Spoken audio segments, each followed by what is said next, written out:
How about that? And we are live. And we are live. Welcome back to Man Down Sports.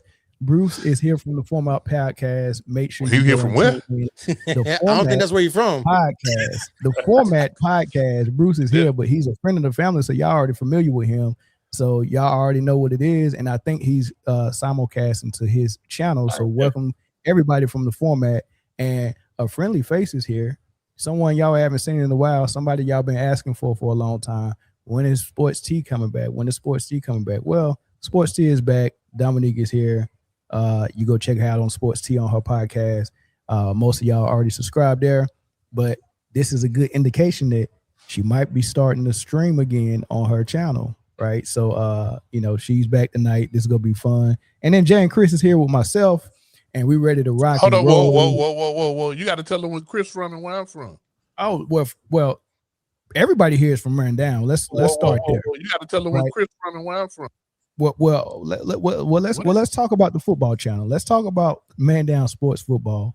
Let's talk about y'all heading over there, hitting subscribe right now, and then head back on over here and let's finish watching this show. But Man Down Sports Football, you go catch those shows once. It's two shows over there, the Blitz and Between the Hashes. Two very good shows. One is live and remote, and the other one is in studio in Greensboro and Man Down Sports Studio, and good cast of characters over there that know the game.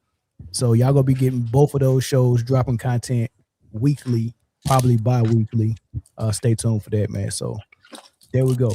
We got Hold on, no. Hold on, what I missed? Here we go. Bi-weekly is once every other week. That's not it. You no, bi-weekly can be once every other week or twice a week. Mm-hmm. No. What up, Lou? That's not what that is. Well, what is biracial? It's two. That's when if I say two weekly, correct. Bi is two weekly. What? No, that's not how that works. Why not? That means every 2 weeks. Yeah, that's how. That's what. So like, if you biracial, no. You had let two different races crack. That's all that is. That is how that works. Wasted zero time. 2 minutes and 30 seconds. That's science, Chris. 2 minutes and 30 seconds. My mama watching. My mama's in the chat. Is she? Hey, Mom. Is she? That's why I said crack instead of smash. How you doing, my man? This is my mama right here, Taco Master. Yo, you stupid. Taco. Your mama Man Down was in the chat. I'm trying to be all courteous and whatnot. Man, you need help, bro. Brother Junior in the house. What's up, y'all, man? Oh my gosh. Let's do this, y'all. Bi-weekly means occurring once every 2 weeks or occurring twice a week. Thank you, Chris. He doing the Dreamers Pro thing. Yeah, why would you believe Google? Right. Google is ran by the people who want to see you demise. Huh? Everybody wants to see my demise. Skynet. Let me know. Let me know. Here's a word from our sponsor, Underdog. Underdog Fantasy is the best place to play fantasy sports. I want to tell you about the easiest way to get in on some NBA action with Underdog Fantasy and their pick'em game. Just find your favorite player, or any player for that matter, pick higher or lower on that player's stats, and you can win up to 20 times your money in one night. Pick between 2 or 5 players to fill your pick'em entry. Get every pick right, and you can net yourself some serious cash. Use the promo code Man Down Sports and get up to $1,000 in bonus cash. Plus, now that it's football season, you can follow Man Down Sports as we reveal our favorite picks from week to week. Like I said before, pick your favorite player, pick higher or lower, choose your dollar amount, and win some money. It's just that easy. Make picks, win money. We also want to thank Underdog Fantasy for partnering with us, and we want to thank you for helping the channel out by using Man Down Sports on Underdog Fantasy. Hey, real quick. Yeah. You was 100% right. That's all I'm gonna say. What would you just look up? No. I ain't look up nothing. That whole ad did not come through the headphones at all. But I heard it. But keep going. Don't worry about it. You're 100% right. Just keep going. Dom, you was right. Oh my goodness. All right, man. Let's go ahead and get started, y'all. First and foremost, man, the 3-point contest for the WNBA is tonight. That's gonna be good to watch, man. They're doing a skill challenge right now. It's fun. It's all right, but I can't wait to see that 3-point contest. I'm going for AZ Fudd. I think she got a good chance. First of all, she's a good shooter, but her base and her effortless shot that don't need a lot of legs or a lot of lift on her jump shot, she can go through those racks a little bit better. And I think Natasha Heidemann uses a little bit too much her whole body when she shoot. It looks like she's struggling to get it to the rim. I don't even know why she's in the 3-point contest because she got a high percentage, but Ryan Howard is another person I think that might be favorite, and then Marina Mabry. Those are my three. President Obama said Clark going to win the 3-point shootout. Who that? No, I said President Obama said Caitlin Clark going to win the shootout. Not this year. I know. What's crazy is your favorites is half the contestants. Number one, I gave a top 3. But number 2, what you said was really profound. A lot of people think like the best shooter wins the 3-point contest. Now it has a lot to do with the way that you shoot, and if you're a rhythm shooter like that. But Fudd, she can go. She can shoot that thing. Nah, she can. It don't look like she really moving when she do it. So that's my top 3 right there. It's a video of her out. I think she was in a walking boot her senior year in high school, and she did the 3-point contest then in her walking boot and was destroying. Like that girl is cold. You wanted to say something, Dawn? I think I like AZ Fudd for it too. I think also, her rookie season, I think it would be a great, thing for her to win. So I'm kind of rooting for her just because, she's going up against a lot of vets who don't really, besides the money, I don't think that they have necessarily a real reason to want to get their name up because of this contest. So I think that this does a lot for her, just her reputation in the W. I think it does a lot for just, her rookie season if she wins it. Yeah, for sure. All right, let's go ahead and get started, y'all. You know why we're here. You see the thumbnail. This is what my nephew, he just gave me this before we went live. I guess they're calling it Bruncision Day. Really? So he made his Bruncision today, and that Bruncision was the Philadelphia 76ers, and he's going over there to join Joel Embiid, Tyrese Maxey, Jaylen Brown, and the second-year player VJ Edgecombe. That's gonna be crazy. Oh, and don't forget D Wade over there. Can't forget D Wade. Can't forget D Wade. What we not finna do is do that. That's what we not. Is D Wade not? You make sure you enunciate all the rest of the letters in that man's first name, so there's no confusion. Now listen, when Wade signed, I said that was going to be a real big signing. I really did. Y'all laughed me out the chat because of that. Hey, D Wade might have bought LeBron out there though. You know what I'm saying? LeBron, the King playing for free, almost. The King, man. Because if the King paying for tax money, if he playing for $4 million and that $4 million is gonna get taxed, and he's got to pay agents and then everything. So by the end of the day, he getting probably $1 million, and they claim he spends that on his body just to play. Yep. So he's literally playing for free for the love of the game. He playing for the love of the game, not the love of money or the love of Ray J. So this is wow. This is interesting, man. He going all in. I like it. I like it, man. I will say this. It was very surprising. I know they came out and said, Rich Paul came out earlier and said the decision wasn't going to be motivated by money. And, I was like, this is LeBron we talking about. But when I seen that the deal came across for 2 years, $8 million, I was like, you know what? That's commendable. Is it? It's not commendable. He just couldn't get the money he was looking for. That's not commendable. If he wasn't getting the money he was looking for, he could have went anywhere else. He wasn't getting the money he was looking for anywhere, though. Nobody was going to pay him the money he wanted. What was the money he wanted? Correct. Big money. What was what money? No, I'm saying big money. Because think about it, they said that he would not have accepted this deal from the Lakers, right? So you willing to take little dough from anybody but the Lakers? What? Yeah, I mean, because he felt disrespected by the Lakers because he's looking at the valuation of the Lakers since he's been there, he's looking at how much he's made them, and he felt like more appreciation should have been handed to him.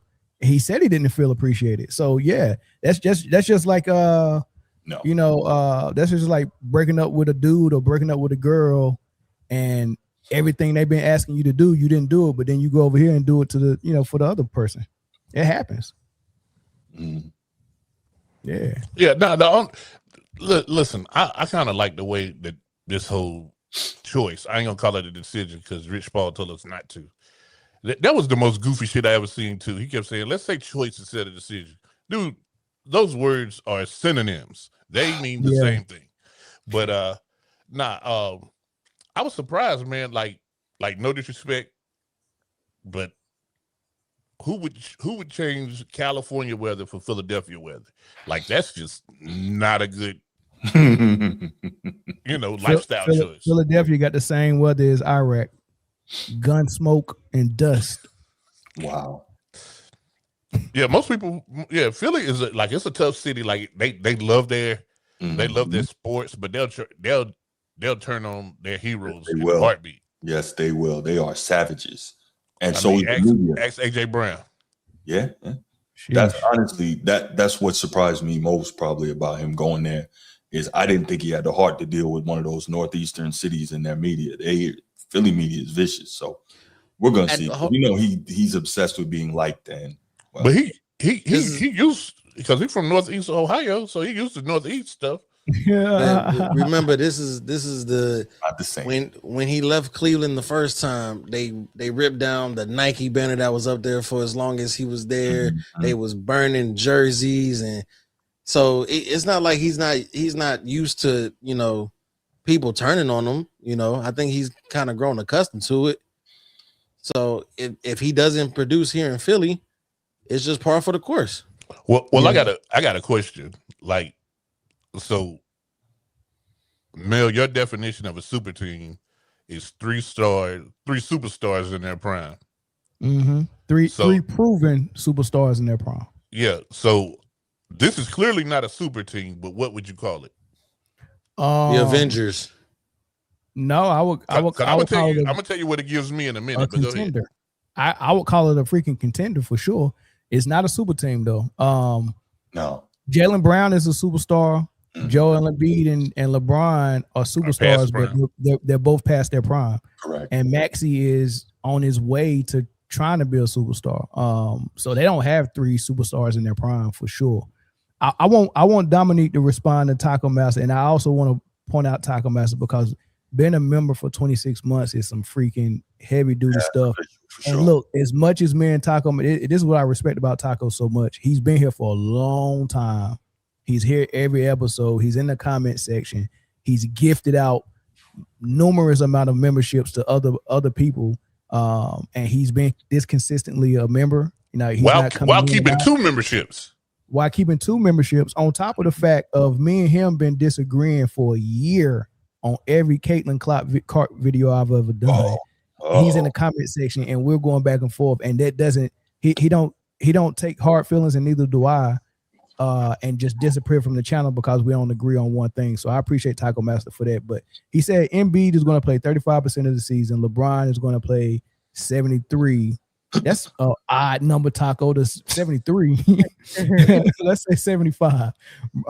Brown asking for a trade by the second month. Wow. 76ers only playoff team in the East that'll take him.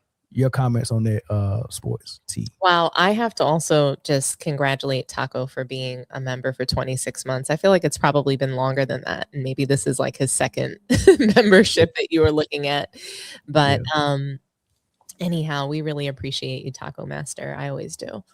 I agree with you. So that I think the percentages are accurate. Embiid is probably going to be on the floor about that much. I mean. The only place I think we fall different is with Jaylen Brown. So I don't think that he's going to request a trade right away. It might not be in his financial benefit to do so. He might, what I really believe he'll do, I think he'll want to trade. I think he'll behave passive aggressively or maybe in fact aggressively. But what I think he'll do is He'll play really hard on court. He'll get his numbers up. He will become, sort of like a stat bully to, facilitate a trade so that he can get his trade value up.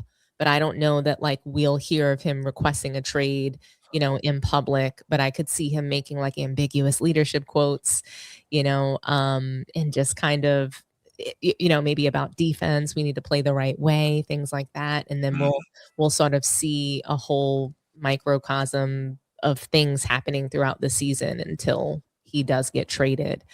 Because I don't think that his leadership style, a real leader, somebody who really cares about people, I think his teammates, we won't see we're not going to see somebody who's been a real champion, a real finals MVP in the last, 3 seasons or so want to tolerate a 40-year-old, aging superstar, waning superstar, actually, that wants to be the number one option, wants to lead the team without actually being the leader, doing things like playing defense, leading by example. I don't think he will enjoy LeBron's tantrums on the court, controlling. I think Embiid will be out for 35% of the season because LeBron's camp will dictate that he should be out. So he's going to manage Embiid's load managing, and the rest of the team, just because he'll be able to kind of use Rich Paul's power in the players that he has against Bob Myers, other teams, the players on the team, etc. And then you'll have Tyrese Maxey, just kind of like the guy in the middle, the guy trying to be the peacemaker. So you don't think LeBron has I think last year playing with Luka, maybe not the year Luka got traded, but I think last year playing with Luka, seeing him come off the ball and also seeing how he performed in the playoffs against the Rockets, man, it was really sometimes in the fourth quarter he would kind of run out of gas a little bit, but I really gained a lot of respect for LeBron in the playoffs last season, and seeing him play off the ball so much. I mean, he got on the ball a little bit more in the playoffs because there was no Luka or no Austin Rivers, but during the season he was off the ball playing like pretty much conventional 4-man. And I enjoyed it. I enjoyed seeing his post game. I enjoyed seeing him hit a couple of mid ranges. I enjoyed seeing him run the floor. I enjoyed it, man. Look, I'm here for these last 2 seasons of LeBron. I'm here for it. Like I'm all in. I'm all in on the King. I will not call out his goofiness unless it gets too goofy. I'm all in on the King. I'm following Philly. I'm rooting for Philly, and I'm rooting for LeBron, man. I like it. Honestly, like I'm just responding to Taco Master's percentage and just predicting, based on what he said. But, the basketball mind in me loves this trade. I think that LeBron would be great as a 4-man on the team. To me, that's a slot he fits perfectly in, or even sometimes playing center. That would be wonderful, right? The basketball side. But we just know that basketball is not what's going to be in the 76ers future for next season. We're going to see serial losing. We have Embiid on the team, serial loser.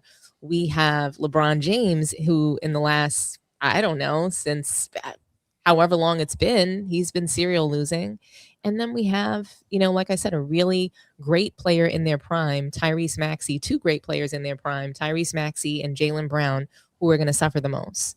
So there's going to be narratives about Brown and, his they're just going to make narratives about him. They're going to make these, they're going to call Tyrese Maxey weak. He can't really be the leader. We're going to start to see, we'll see what the La Media does on ESPN. But the basketball truth of the matter is that we all should be happy about this trade. This should be a great trade. I just don't think what should ideally be happening, that's going to happen. LeBron, when you really take a look at last season, Mel, he could not play the right way if he was under 10 points in a game. He has to get his 10 points. So if he doesn't get his 10 points, we're going to see loads of things happening. And that's typically what we tend to see in the playoffs. So postseason comes around, that's when he gets the most frustrated. And he had no Luka and Austin Reeves. So of course he looked a lot better. If they were on the court with him, they would have been a first round exit, because LeBron would have looked so bad in their offense like he did all season when all 3 of them were together. I mean, it's like we're forgetting that Austin Reeves had to go out injured because they could not play together. I think they did play together pretty good during the season when they were all there. And if they did get put out in the first round by Houston with KD playing one game, it wouldn't have been because of LeBron. It would have been because having Luka, LeBron, and Reeves on the floor at the same time just wasn't going to be a net positive with their defense. And that was the difference with having Marcus Smart being and doing what he was doing. Without having Reeves and Luka there. Marcus Smart really did a heck of a job, and you still got the same, almost similar scoring from Luke Kennard than we expect for Austin Reeves. So having Luke Kennard there still give you same type of scoring punch that Reeves give you, and then having Marcus Smart there shooting the lights out of the ball and playing lockdown defense. Hey, that actually worked good. I don't think LeBron was in the way at all. But go ahead, Bruce, your thoughts though. Mel, man, this whole thing is absurd, man. Honestly, he's giving us content, though. He's giving us content. He definitely, yeah. I'm concerned though about whether or not, from all the talk, because he hears everything. He tried to act like he doesn't, but we know that he listens. He's got, he's got ears like satellite dishes, right? So I'm curious to see if he's gonna be on some sort of revenge tour of his own this year. Instead of trying to fit in, is he going to try to show that he's still that guy? And if he does, I think that's going to be problematic for this Philly squad. Because we know Jaylen Brown is going to be on a revenge tour. We know Maxey just does what he does. Edgecombe does what he does. But I'm curious to see how a guy like Jaylen Brown, because remember, Russell Westbrook has been calling out LeBron for being fake and all this. We know Jaylen Brown is a guy that, he says what he feels, right? And so I'm wondering when Jaylen Brown sees how this dude is moving, how that's going to go, and is he gonna say something, and then that's going to cause problems. And to Dominique's point, how long will he then last in Philly? And I would hate to. What's an example of how he moving that might rub Jaylen Brown the wrong way? All the passive aggressiveness, all the sneak moves, all the slick talking. Always trying to set somebody up to take the fall when he doesn't do what he's supposed to do. The lack of accountability. Like Dom said, like Jaylen Brown is a real leader. LeBron is not. We know that. Right. No, I know we're running the show, but we've been watching this dude for 23 years, bro. Hold on. So, yeah, he does have a lot of ways about him that we've all talked about before that we don't like right now. Mm-hmm. If the scenarios don't come up where he has to be that type of person, and I don't think those scenarios will come up in this situation, because when you think about Kyrie leaving Cleveland and him being by himself with J.R. Smith and Kevin Love and not having his Robin with him, that's when kind of some of his bad traits come out. But when things was working well with LeBron and Cavs and Kyrie, I didn't hear much from LeBron. I didn't hear much from LeBron when things was going well in Miami. I didn't hear much from LeBron when things was going well in LA when they won their bubble. So when things are going well, I think you won't hear all of that stuff that y'all talking about. Y'all are talking about if things are going bad, what's going to happen. Also, everything around the LeBron camp has been quiet anyway. The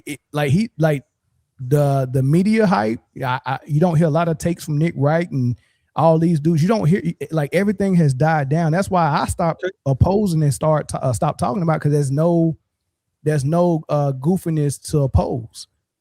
Now we could just talk about the basketball. There's not a lot of horrible stuff on that side that's coming that we gotta correct or give pushback on. That's just my thing. I think this is the cool, smooth exit for LeBron and his whole camp in Clutch Sports, and I'm gonna celebrate it. I'm gonna love it.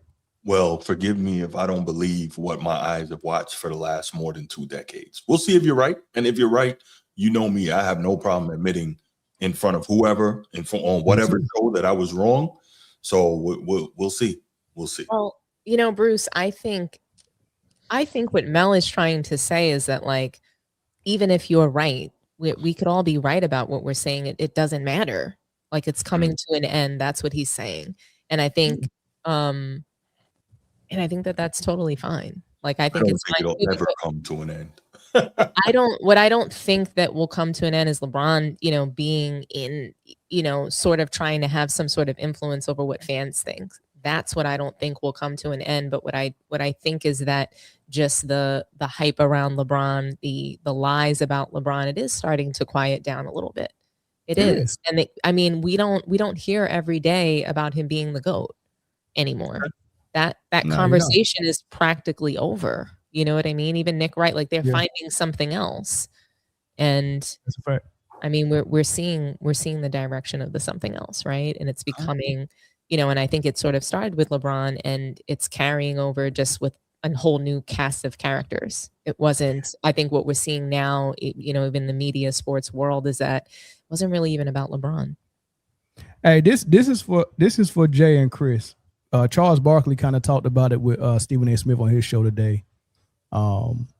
And it was interesting. It's short, but it was interesting what he said. LeBron James, if he were to win a championship in Philly, it would be his fourth different team he's won a title with. Mm-hmm. Everybody's going to have their opinions about that. What would Charles Barkley's opinion be that he's going to yet another team, a different team, a fourth team to win the championship? What would your thoughts be about that? Well, I think, number one, it would be incredible. But the number one knock on LeBron for older guys like myself has always been, yo, man, you always stacking your team. He stacked it in Miami. He stacked it in Cleveland.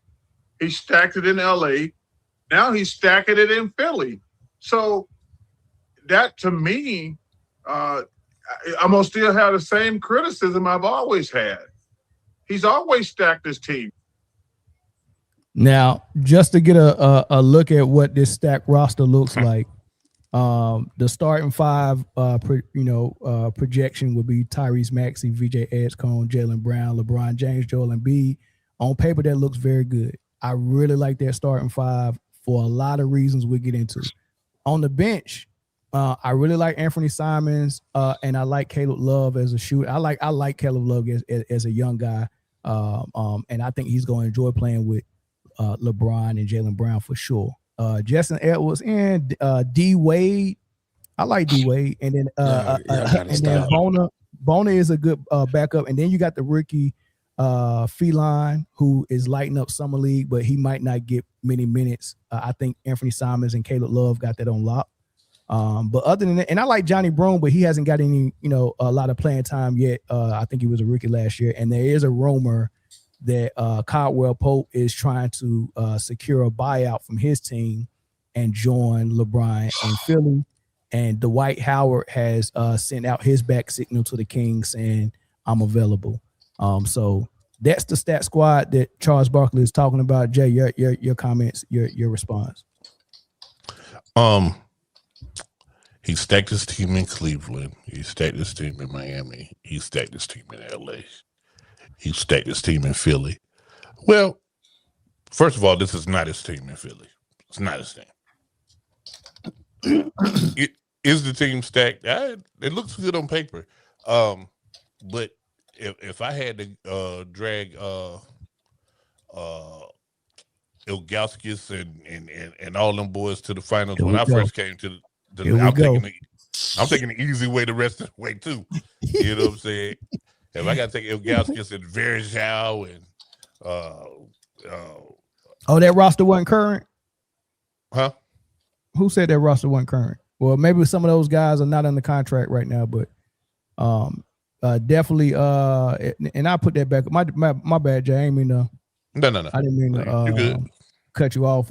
Don't forget where you was at, but let me see what's not current. Anthony Simons did just get signed. Caleb Love got signed.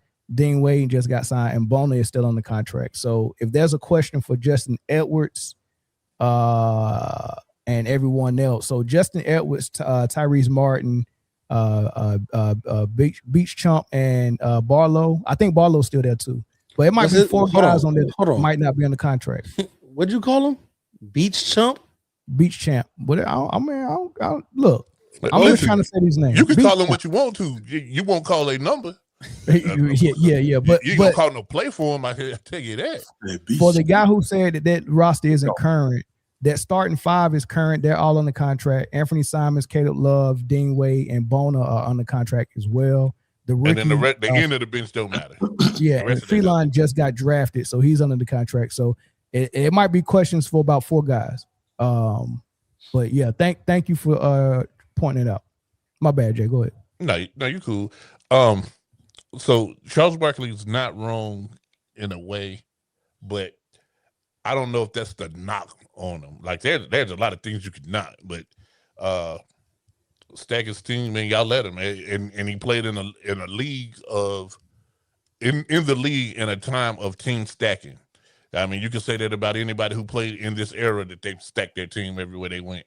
You know what I'm saying? So it doesn't really hold the weight that Charles thought it held, in my opinion. I don't think you can say that. Name a player. Kawhi Leonard. How did he stack the team in Toronto? First of all, Toronto, he was unhappy in Toronto. He just happened to win in Toronto, but he got on the first thing smoking when he could, and he damn sure stacked his team in LA. No, but I don't think LeBron stacked his team, though. You know what this reminds me of? And it brings me back to something Mel said a long time ago. He said that basically what LeBron has always done, because I don't know if it's not just about having a super team for him. LeBron, Mel, you made this point a long time ago, that it's been always about trading out an older team for a younger team. Mm-hmm. And so now he's got another opportunity to, whether it's live vicariously through this younger team that he was able to fit into their starting lineup.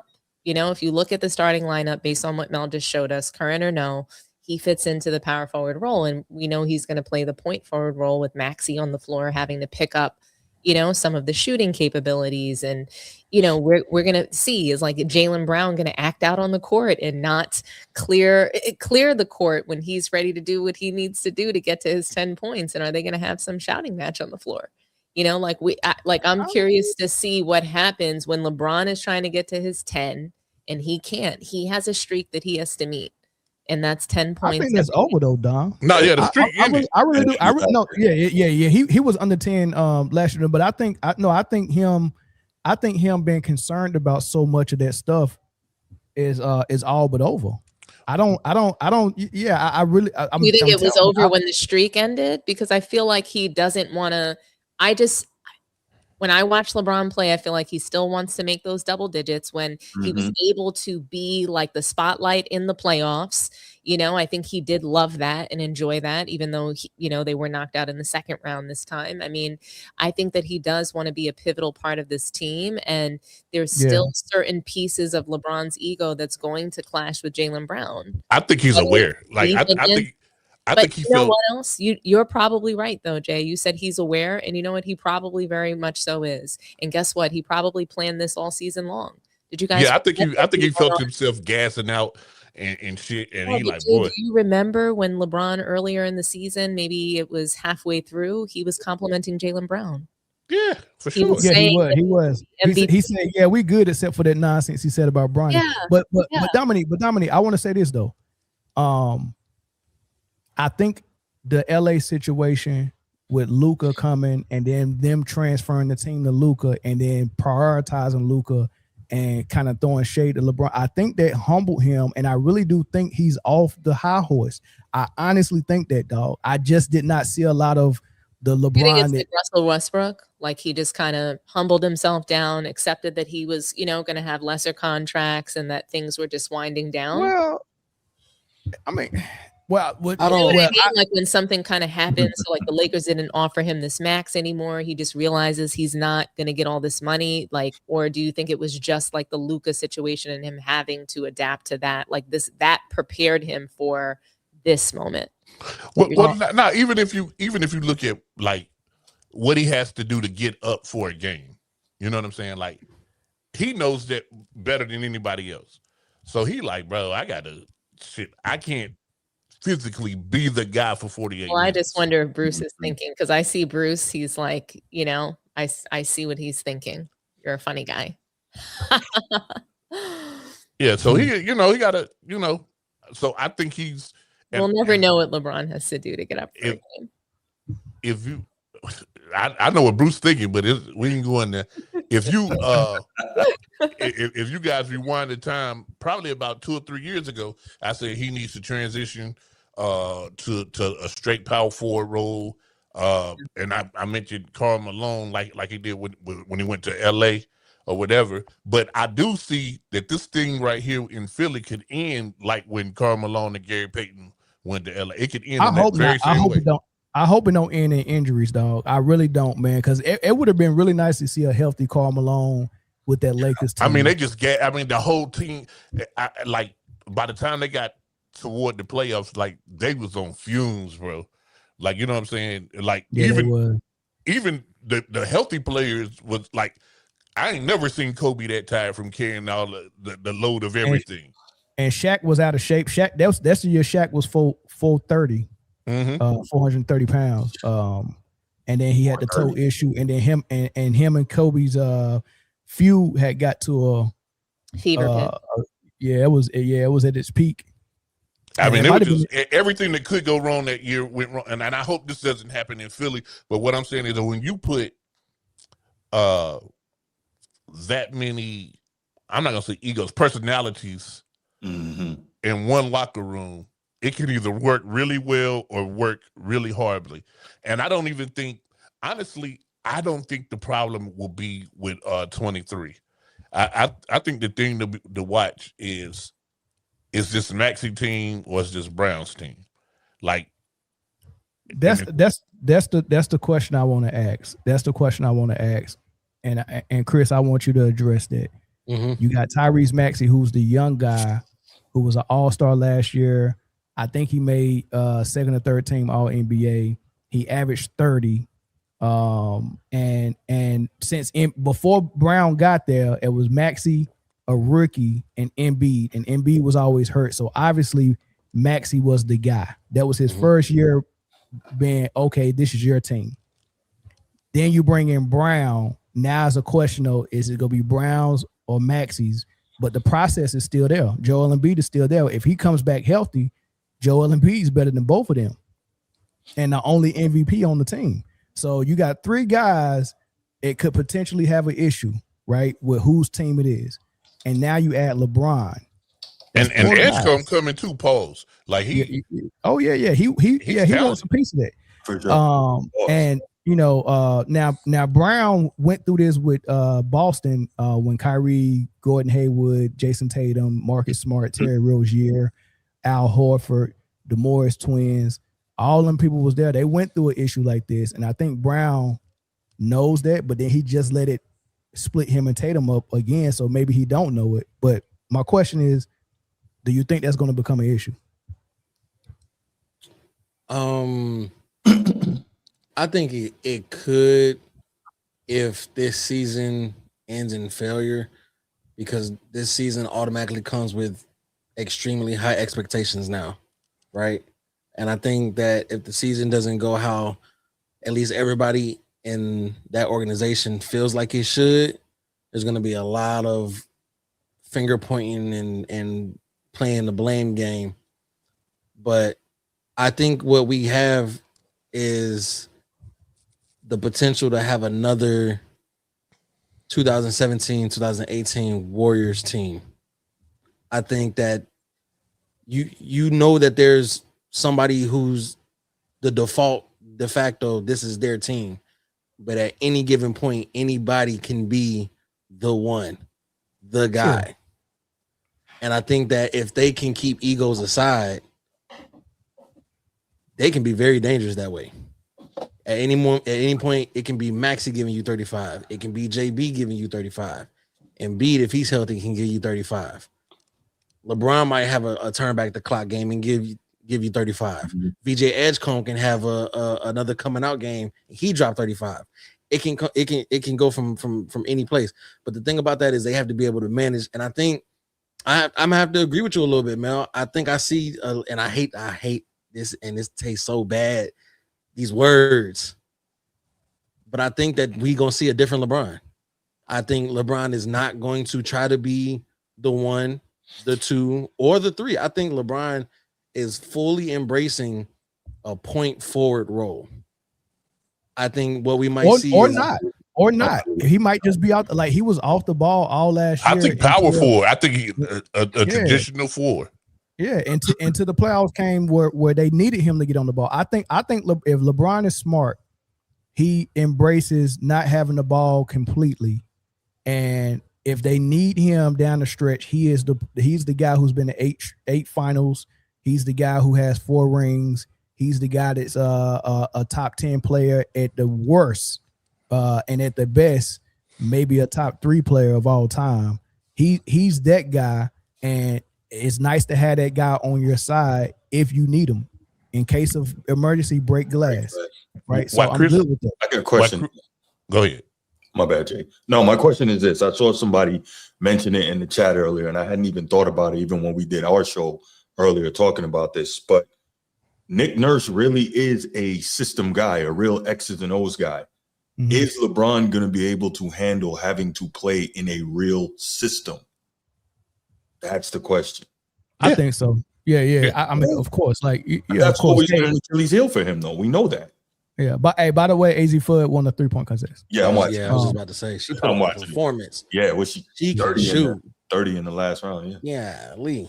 That first girl that went up there, Natisha Heidemann, what I tell you about how she shoot? I said she's not a 3-point. She's not a 3-point contest shooter. Yeah, but her percentage is high. Portland.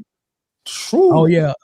Bridget Carlton. Bridget Carlton. She played with Minnesota last year. Minnesota had 2 girls, about 6'4", about her size, Carlton and I forget the other girl name. They both could shoot threes. They're good. McBride.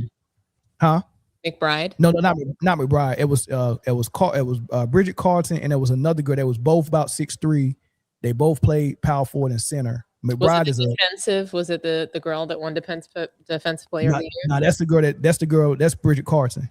But I get them mixed up for some because they don't look alike, but they're the same height. They both white girls. They both can shoot, and they both get rebound, defense, play post. They kind of the same player. But yeah, you Dominique, you just not feeling this LeBron thing, is you?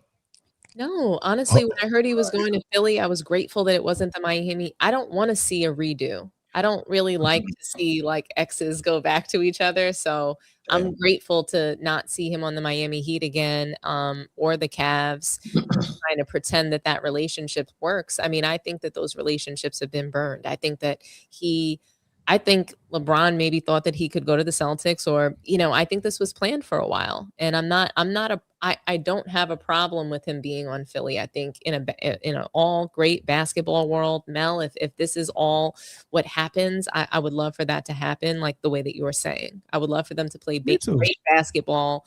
I think that there were, like, to your point, Mel, what I saw during the season was that LeBron played some really great games, but I think that for the most part, he looked bad with Luka, and not just because he was bad, but because Luka was bad. I think LeBron was actually better than Luka Doncic in multiple games throughout, the season. But what I can't help but to imagine that LeBron is going to pick up that basketball, Mel, and jump in the air with nowhere to go. And still let me ask you this. Turnovers. Like, I'm sorry, but it's going to look like that. We're going to see multiple moments of that. And if we see that, Don, what you think I'm gonna do on this podcast? I think that you're going to. I'm gonna call it like I see it. I think you're going to call out the basketball stuff, no problem. I think we all will, right? So all we're doing right now is speculating about what we think will happen this season. And so if the basketball is good, you're going to say the basketball is good. If the basketball is bad, you're going to say the basketball is bad. But what we're also talking right now about is the psychology of this whole thing. Mm-hmm. Right? Leaders are going to do, right? How the team is going to, get together and be. And there's a lot of different, there's just a lot of different personalities on this team right now. And it is going to be interesting to see how this all maps out. While Chris was talking, I had the very unflattering thought. You know how many times during these 76ers broadcasts they're going to show fucking Kevin Hart and Meek Mill on TV? Like, bro, he about to come out with another Philly anthem song. And we got to do this again, bro. Like, man, Meek Mill ain't been on TV since Puffy got locked up. That's exactly what I was about to say. If they play any Meek Mill, they're going to cut to Meek Mill with Diddy in matching shirts. That's what's going to happen. Wow. We're going to show up too now, you say. How did we get here? How did we get here? I don't know. I'm just telling you guys. Did he out in July, ain't he? Coming July. They Did he free? They say Did he home? is. They say he is. Hey, but we got a phone call. Dom, you mind handling the phone calls for us? Caller from Missouri. How's it going? Caller from Missouri. Oh, yes, sir. Good evening, everybody. This is JB right here. Thank you for calling Man Down Sports. Yes, and I appreciate y'all accepting my call. And as a lifelong Laker fan, you know, I've been in Jubilee for the past 3 weeks. I got my team back. Jubilee. Jubilee. It's been total wretched for the past 8 years. And I'm not trying to rain on anybody's parade, but this the bottom line, people. This the bottom line. When all this is over, the entire NBA community gonna need prayer and healing. Because I'm gonna tell you why. I saw my team, and they're gonna tell you that Rob Pelinka didn't do anything for this guy. He came up in here July 1st, 2018, and caused all out havoc. He cleared out I spoke to Dominique a year ago about what happened to their young core, and they will get their story told in due time. Can I ask you a question, JD? Can I ask you one question? Yes, ma'am. I know that LeBron, I know you feel like LeBron ruined your team for the last 8 seasons and whatnot. And I know people in the audience, I see some comments of people wondering why Mel's taking it so easy on him. But look at what Rob Pelinka continues to do to the team. Do you think that the team is going, do you believe that the Lakers are going to win a title with Luka Doncic? Well, do you believe that? The issue is when you gut your franchise out, you're basically winging it and you hope something sticks. See, but JD, they invested in Luka Doncic. No, they invested in now that LeBron is waning, we cannot continue to blame the Lakers' decision-making, the organization, the front office. Have you seen what your team looks like? Have you seen what your team looks like this season? This for the upcoming season? No, this is what I'm saying. Hey, JB, we're going to take this comment off the air. Go ahead, wrap it up. We're going to take this off the air. Go ahead.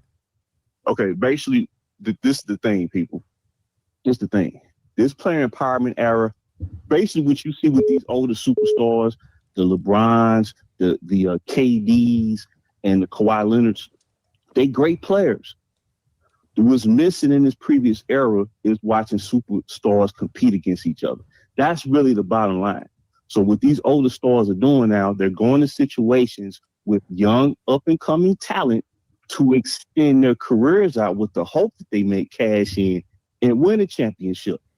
That's not how it was done back then. Now, if they want to hustle like that. All right, thank you for the call, brother. Appreciate it. Thank you. Thanks, JD. All right, what y'all think about that comment? He said that for the last 8 years the Lakers were in turmoil, but the 5 years before LeBron got there, they weren't in the playoffs. I don't know where they were, but it wasn't the playoffs. But so, I think Lakers fans would rather be like we got to remember the whole story. Like the Lakers won shit for 5 years. LeBron got there, they were relevant again. He left them in a better place than what he found them. Can I ask you, Jay, why people say that the Lakers weren't relevant when they weren't winning? Do you think that winning is the only thing that makes a team relevant? Because their winning history is what makes them relevant, right? Because they haven't won. So if you're saying 5 years they didn't win before LeBron, and they spent more time losing with LeBron. So I get it, he brought them a title, but we can't say, oh, the 5 years before he came, they sucked. What about the last 8 years? They sucked. It was really bad. They were a playoff. They were a playoff and championship team in the last 8 years. The Lakers before then, they were cellar dwellers. Fans would have taken Kobe Bryant in the middling seasons that he had over this stuff that was going on with LeBron and the bubble ring. I'm just saying that sounds like what the JD was saying, and what Lakers again. It's easy to have it that way when you're saying, hey, I don't like this player, so whatever he does, it's not going to be good enough. But you said for 5 years they weren't good, but for the last 6 years they weren't good. They were worse for longer. If you ask any fan of any fan base, hey, if you get one championship in an 8-year period and you haven't had a championship, he had 2 championships in an 8-year period. So you talked about 5, but what about the 5 years? That's all he was talking about, though. That's all he was talking about. He said the 5 years before LeBron got there. But look, let me read these super chats really quick. $2 super chat from Adidas 20. Can James play without using his 4-play system? I mean, I think we've seen him do that with the Lakers last year. $5 super chat from John Wayne. Excellent point about LeBron playing within an offense. The question is, when it doesn't work, will Nurse send Embiid to the corner and play Bron ball? Like these are the type of things I would have been saying 2 years ago and beyond. I seen him come off the ball last year. I got to be fair to him. He showed that he could do it, and he showed he could still be effective while doing it. And he was more effective than Luka and Austin Reeves was to be. It would have never worked if LeBron would have not did what he did last season. Man, I got to give him some type of credit. But we got a caller from Texas, Dominique. Hey, caller from Texas. Hey, Thanks for calling Dom. in Down Sports. How's it going? Who do we have on the line? Good, Don. You know what this is, Funky Town. Hey, Funky Town. How's it going? Happy Hey, Friday. hey. All right, I need somebody to check and see if Mel can blink 3 times, see what the hell happened to him, because he act like he's been held hostage by Clutch Sports. I think everybody. I don't know what in the world's going on. I think you need to give Mel a break. I don't think there's anything wrong with him. I just think he got told Kool-Aid us. stains and all kinds of stuff. He told us what's going on with him. He just doesn't want to focus on body negativity snatcher, around LeBron. something. He wants to believe in, Well, it's ending. So he wants him to end. He wants LeBron's career. I want to believe in unicorns. And he wants to be part of that positivity. And there's nothing wrong with that. I don't think there's anything wrong. Yeah, well, I'll just say it this way. I've seen no evidence of this ever happening in the past 23 years. And as far as everybody keep talking about he can do all this, that, and the other, playing power forward. You got to play defense on power forward, right? Mm-hmm. Well, not in this era. That means no. Funky Town. That's why he fits. I'm gonna tell you this. They're gonna do. They're gonna be. They're gonna the power forward role because power forwards right now in the league, the climate around that position is that they're playing very lazy defense. So that's why he fits into the starting lineup as a forward. That's I think from a basketball perspective, they are going to target him just like they targeted Luka. He is their weak link. That's who the offensive. If anybody with any confidence is going right at him. Better than Luka Doncic. They're going to run him up and down the court. Say again. LeBron is better than Luka Doncic. To Mel's point, he was. I'm not saying I'm not saying he's not. He was the better player on the Lakers team. He is better than Luka Doncic, and he can play better defense than Luka Doncic right now. Let me say this. Let me say this, Funky Town. Like I understand. Look, we all know LeBron has been taking his breaks on defense for several years. We know that. Yeah. Here's the thing. Double digits. Yeah, but every team. First of all, LeBron is he's still a capable defender. Like why he still has his athleticism, his speed. He's still a capable defender. Now, his choice to defend at a high level is not always yes. The choice is not always yes. Let's do it. But I think he can lock in and do it. Here's the thing. A healthy Embiid is still a shot blocker and a rim protector. Jaylen Brown is a all defensive type player. VJ Edgecombe is an all defensive type player. So you got three guys on the team, 2 of them on the perimeter and a rim protector. Not every team has that. Every team has somewhat of a liability on their starting 5. And if that liability is LeBron, if I got Brown, Embiid, Edgecombe, and Maxey, I'm cool.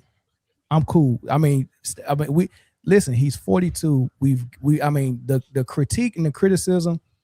We got 2 more years to do it. Y'all can do it all these 2 years if you want. But when he's gone, you're gonna have to just start talking about X's and O's in basketball again, or you're gonna have to try to find a new LeBron. So I wish I wish to be happy with that. Yeah, but this is the thing. Look, here's the X's and O's, bro. But listen, Funky Town, we've done hundreds of LeBron videos, and I've cooked him to a crisp.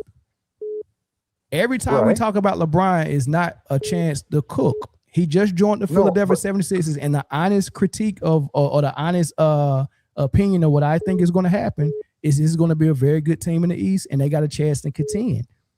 That's what I think. Okay, got it. I heard all that. The thing that I think the equation y'all are missing is that you got to put out energy to play defense. And as soon as he's already running out of gas doing it the way you ain't hear what I said. Funky Town, you ain't hear what I said. Okay, all right. Let's hold on. Let's take the defending champs in the East. Let's take the defending champs. You got Karl Anthony Towns, Andre Drummond at the 4 and the 5.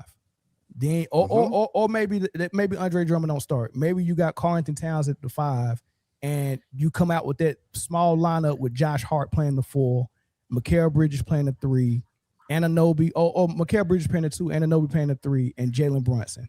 Now, in that lineup, who is going to say, "Oh, LeBron is on me. Let me take him one-on-one"? Which one of those guys? Are you telling me if you tell me but Joel Embiid is guarding him, but Joel Embiid is guarding him? You telling me that LeBron James against the defending champs can't go on Josh Hart and be okay? No. They both are playing the 4. I think Josh Hart is going to have more of a problem on LeBron James. But see, he's going to run him. Stop it, man! Come on, man. This is just because you don't like LeBron. I've never not liked LeBron. I clearly said I don't like LeBron. This has to do with physics. But this is blind. Physically been able. This is blinding your judgment, though. But it's blinding your judgment, though. Bell, can I explain my judgment before you tell me what I haven't done? Sure. What I said is, if he has been this whole time give the last 3 years, been playing on reserve mode this whole time, and he's running out of gas now, you telling me when he's having to go against faster, stronger, younger players that are looking for him to be the problem, you telling me all of a sudden he's going to have this unaided assistance to be able to keep up and stay on the court, number one? In what situation? In what situation? Hold on. You mean move your feet like somebody will give Josh Hart the ball and say clear out? No, if he has to give, if he's gonna have somebody putting their back to him, he can't do anything about that. I'm talking about Josh Hart. Is Josh Hart going to post him up? Is Josh Hart going to post him up? No, but he won't be the one posting him up. Listen, they're playing the same position. If they're on the floor together and they put their best 5 out, it's going to be Mikal Bridges, Josh Hart, OG, Karl Anthony Towns, and Brunson. And LeBron is going to be out there with Embiid, Jaylen Brown. Let's say this. Let's say they trust Maxey to guard Jalen Brunson. Now I think Maxey is a little bit thin for Brunson. Brunson, can kind of bully a little bit, but let's say that's the matchup. Maxey on Brunson. Okay. All right. Yeah. Let's say, or let's bump that. Let's put the pressure on Brunson. Let's put Jaylen Brown on Brunson and say, we're not doubling. I want you to stop Jalen Brunson. And now we got Maxey on. Maybe you might put him on Mikal Bridges, right? Let's see if y'all go post up 15 times and exploit that mismatch with Mikal. All right. Then you got who else in the starting lineup? You got Jaylen Brown, Max. VJ Edgecombe. You got VJ Edgecombe. You might put him on maybe Josh Hart. And then you got Embiid guarding Karl Anthony Towns. And I say, LeBron James, you got to stay with OG. You telling me LeBron's going to have problems?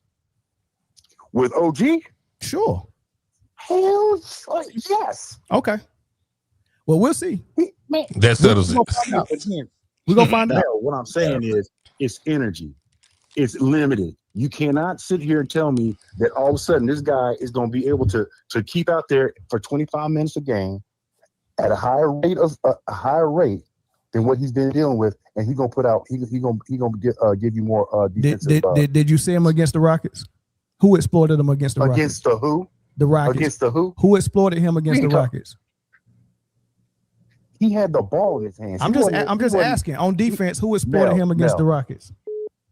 Just a question. Who exploited him against the Rockets? Who? What player exploited LeBron against the Rockets in the 4-1 series that they won? Who exploited them? Who looked like the best player on the floor against the Rockets? Who was the best player on the floor against the Rockets in the LA Rockets series? They all played like ass as far as I'm concerned. Who was the best player on the floor?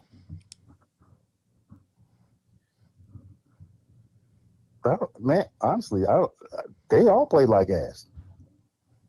All right, your witness. Your witness, Bruce. Look, man, you already know my take on this thing. I'm somewhere between. I'm somewhere in the middle of your opinion and his opinion. Let me say that better. Look, I get what you're trying to say, Mel. I get what Funky trying to say too. This is making my brain boil, man. I don't even know how to handle this anymore. It's just at this point, I'm with you, Mel. We'll see. It's that simple to me. We'll see. We all gonna see. Yeah. Everybody in the comment section saying Rockets was missing players. That's not the question I asked. And also, I wanna just go back and remember were the Lakers missing Luka and Austin Reeves? Yes. Y'all gotta stop, man. You said the Rockets was missing players. The Lakers was missing players. That's besides the point. He went to be in point that's forward. That's besides the point, right? Who was the best? What young player was it split? Because what Funky Town said is he's too old and he can't play defense and he can't stick with these young guys. Okay, you saw what OG just did. There were young guys on the Rockets. Jabari Smith Jr., Jabari Smith Jr., Reed Shepard, the Thompson twin. They're very young. Which one was making LeBron look like he needed to retire because he couldn't play defense? Which one? That question is for the panel, the comment section.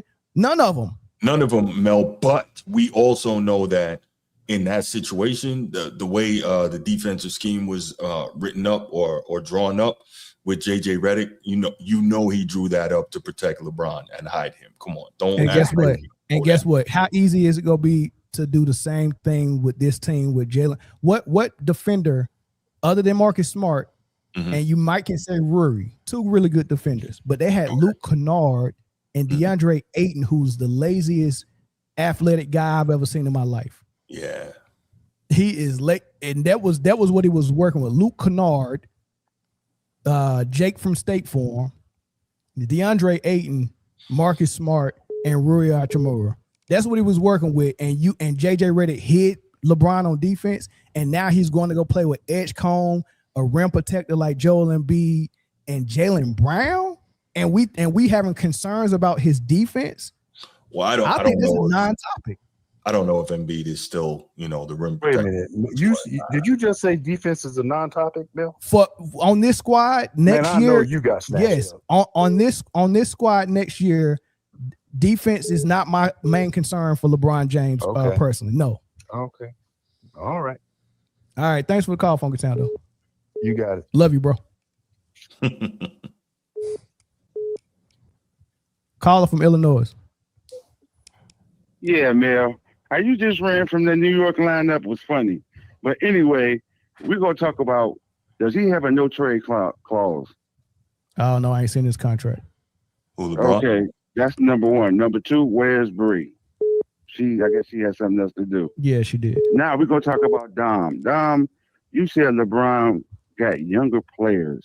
When he first came to LA, didn't he get rid of all the younger players? Yeah, he did. And since he's in LA, what younger players did he go get? No, that wasn't Dom's take. That was my take. So he went and got Anthony. Oh, but she said she. No. Hold on. But you asked me a question, so I want to answer it. So Anthony Davis was younger, so he was a younger superstar. Kyrie Irving was a younger superstar. That was the take that Mel made, and I am agreeing with that this just, to me, it's not just about him signing up for a super team. It's about him being able to extend his career. Another player mentioned that it's about him being able to set himself up for more titles and to have the best team. Yes, but it's not just about super. It was, if you take a look at the history, he traded out. Super. He said older against younger. I'm just explaining what I said. So yes, every single time he went to a different team, he was with a younger superstar, younger than him. And to be fair, the people that he got rid of that was in LA when he got there, have they won since he got rid of them? Yeah, let's ask a question, Jay. All these players he got rid of, none of them have won. But you got to give a team a chance to gel before you just throw them away. Man, listen. Now, in Philly. Hold on, bro. I can look at shit, but I don't need for it to start smelling before I know it's shit. Right now in Philly, you have Maxey who likes to run. VJ just learned how to play with Maxey. Now you throwing in Brown. Now you bringing in the circus. Y'all want it to be a circus so bad. Hey, how about how about this? The hey, fanboys, how about this? How about this? Everything else gonna make it a circus. But you want it to be a circus, but what if it's not? No, how many times it hasn't happened? Probably all the times that he won. He won. He won 42 before. The 4 times he won. The 4 times he won. The 4 times he won? Yeah, sure.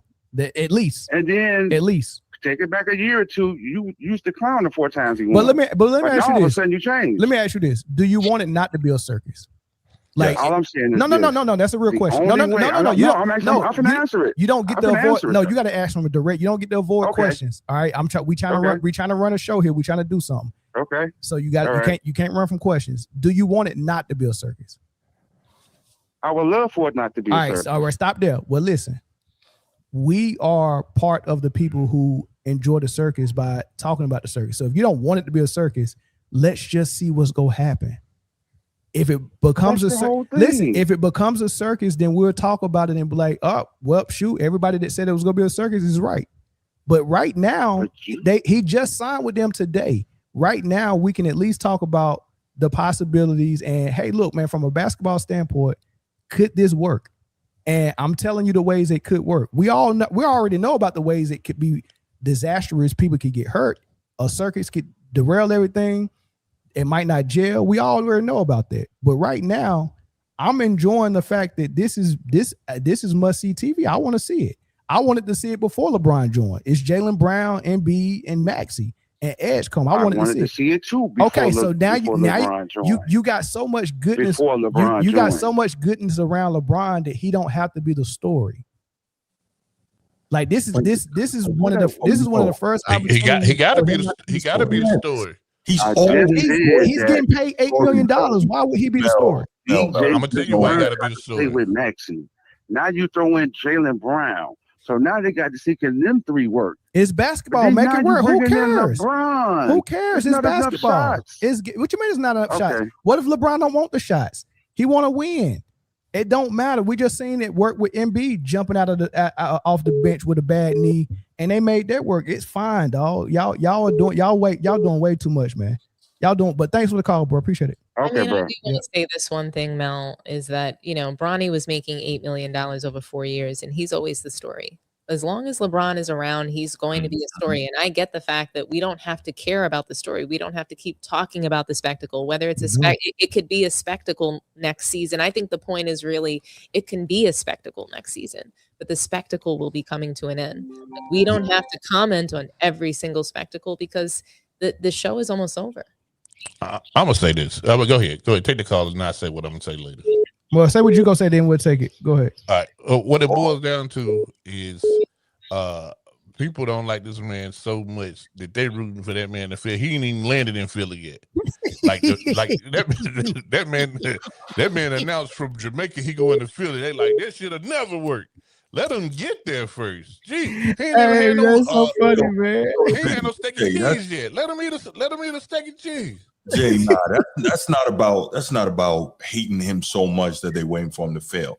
It's nobody wants to hear how the Bronsexuals are gonna act if this goes the way they want it to go. That ain't LeBron's fault. That ain't LeBron's fault. To hear Nick Wright, nobody wants to hear Shankoon Sharp.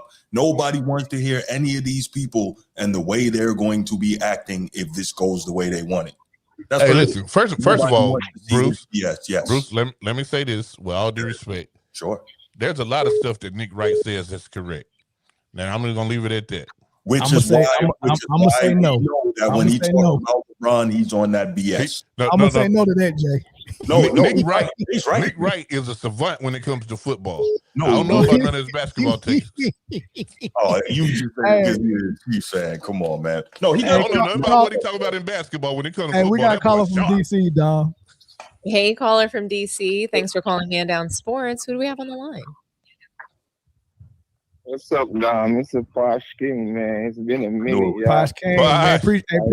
Appreciate you for the Kobe donation last show, though. Appreciate you. Hey, Posh King. How's it going? Talk to us nice. It's been good, man. Been good. life's good. It's work, man. So that's a good thing. You know, the work got me busy.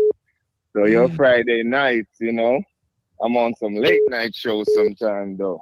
Yeah, living though. This LeBron topic though, you know, because they even comparing LeBron James to Lionel Messi and stuff like. And Mel, you remind me of one of my friends, bro. Like you a fire starter. You with the shit. I'm watching the show. I'm like, Mel, one of them dudes. He throw the wood in the fire and goes, let's go. Pause. You know, but yeah, man.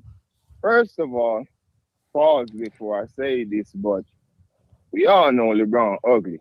When I saw that Sixers jersey, I was like, God damn. Oh my God. Yeah, Paul, we know he ugly. He ain't a handsome man. We know that. Pause.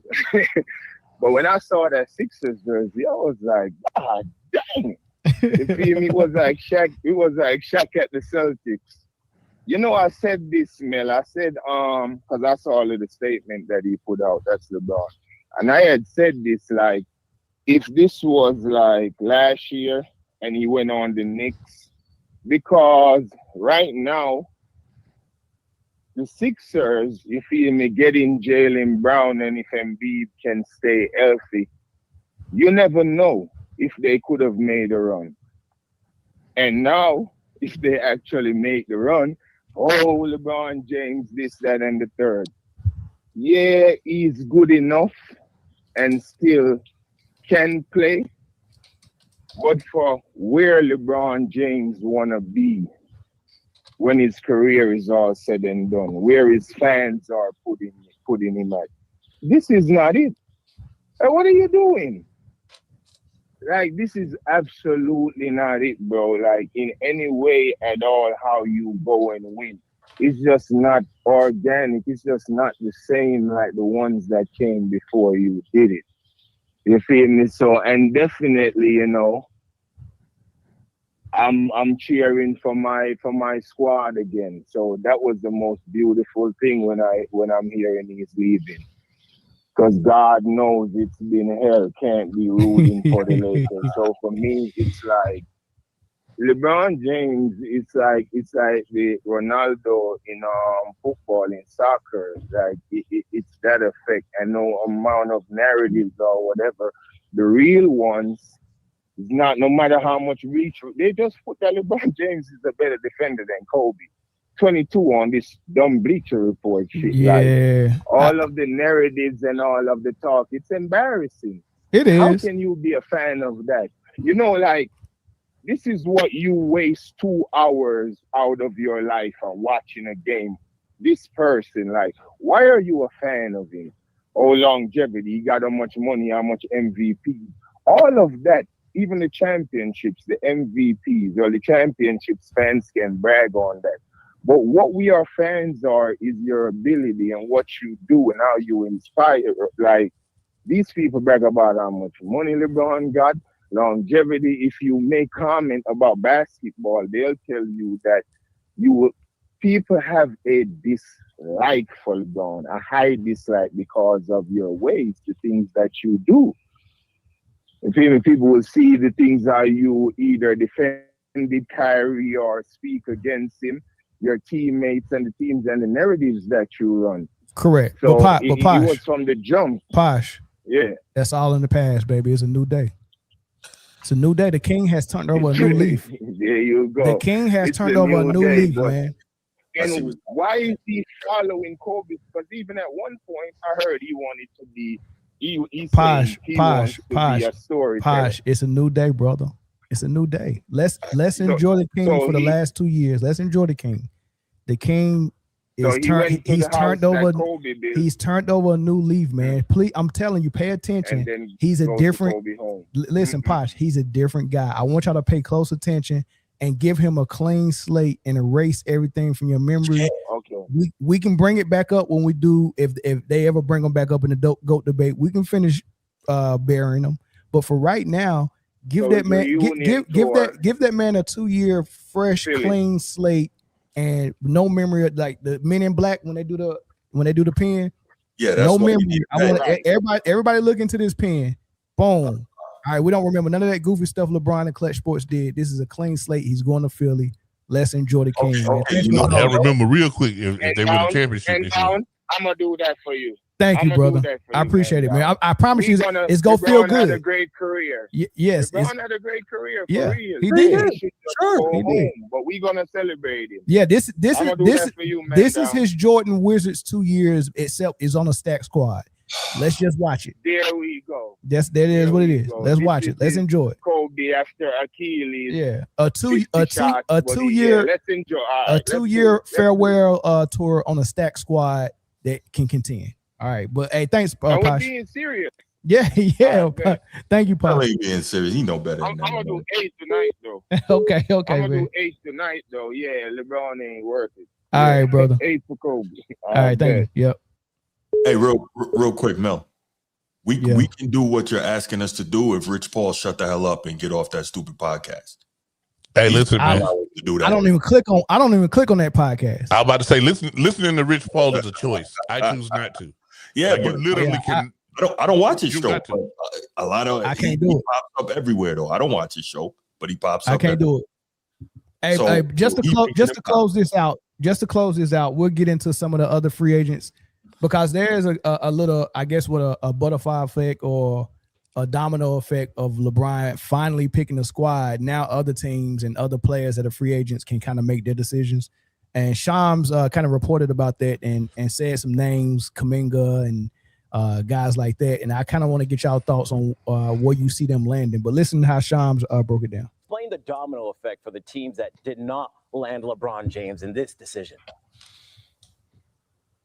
Let's focus on 3 of them: Cleveland, Miami, and Golden State. For the Cavaliers now, their pursuit to try to go get help at that 3-4 position will continue. You're going to look at names like Jonathan Kuminga in play with the Cavaliers. They were banking on potentially getting LeBron James and sliding him in next to James Harden, Donovan Mitchell, Evan Mobley, and Jared Allen. So they're going to have to go another way. Another player getting interest with Cleveland and Golden State as well is Mario Hezonja. He was a high lottery pick about 11 years ago, and he has a chance now from going to the EuroLeague back to the NBA. So from the Cavs perspective, they have to go get that wing help. The Heat, we're also trying to see, can we get LeBron James, have him be that playmaker with Giannis and Bam and Wiggins in the starting lineup and Davion Mitchell. That was their projected starting lineup. Well, now they got to go get another playmaker. 2 names to keep an eye on there, DeMar DeRozan and Bradley Beal. But there's potential other names there as well. And for the Warriors, you're going to look at names like Mario Hezonja, like I just discussed. Draymond Green, he's a free agent. He's still due another contract. We'll see if they land potentially a 1-year deal at that same $27.7 million clip. Draymond Green opted out of a player option worth $27.7 to give the Warriors the flexibility to go and pursue LeBron James and potentially Anthony Davis. And so now he's going to be going back to the Warriors. Chris, let's start with the Draymond Green part first. He opted out of $27 million, hoping LeBron would come and join him. So now he got to go back to the negotiating table and say, are y'all gonna give me $27 million for 1 year right now, or what are y'all gonna give me to bring me back? What's your thoughts on that and how you think the Warriors and Draymond should handle that?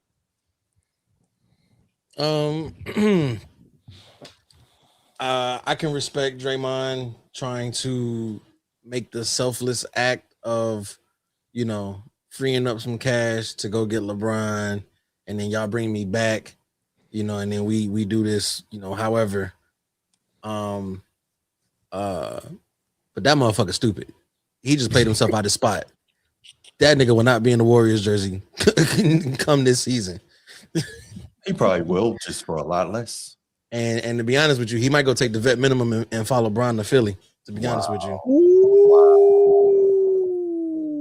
the talks are going to start out really, really bad here in Golden State. I think that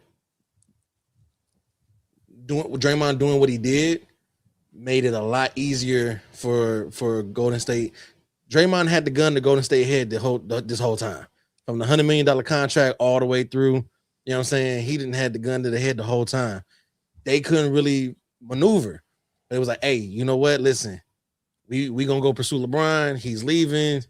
oh yeah, my guy that got me that $100 million contract. Yeah, I'll give up whatever for him to get here. Cool. I'm gonna opt out. I'll be unrestricted. Now they didn't change your code to the facility. Bye-bye. Draymond Green will not be in the Warriors jersey. Wow. Book it. I think it's time. I mean, if they could have got LeBron, then maybe they would have worked something out to bring him back. But no LeBron kind of, in my eyes, closes the book on that old guard. There's no more Clay. Draymond is old and irritable to us, everybody else in the league. Steph can't continue to just shoot lights out for the entire season. He can't even play an entire season. He missed the 65 game threshold last year. So he can't continue to, and y'all traded away the young core because again, Draymond had the gun to y'all head. Sad. I think anybody else got something different than that or something to add? He'll be back, but that's the 23 y'all ought to be upset with. Why? Because he's the Kirk Cousins in the NBA. Like I'm talking about getting money for nothing. I'm talking about getting money for Nathan.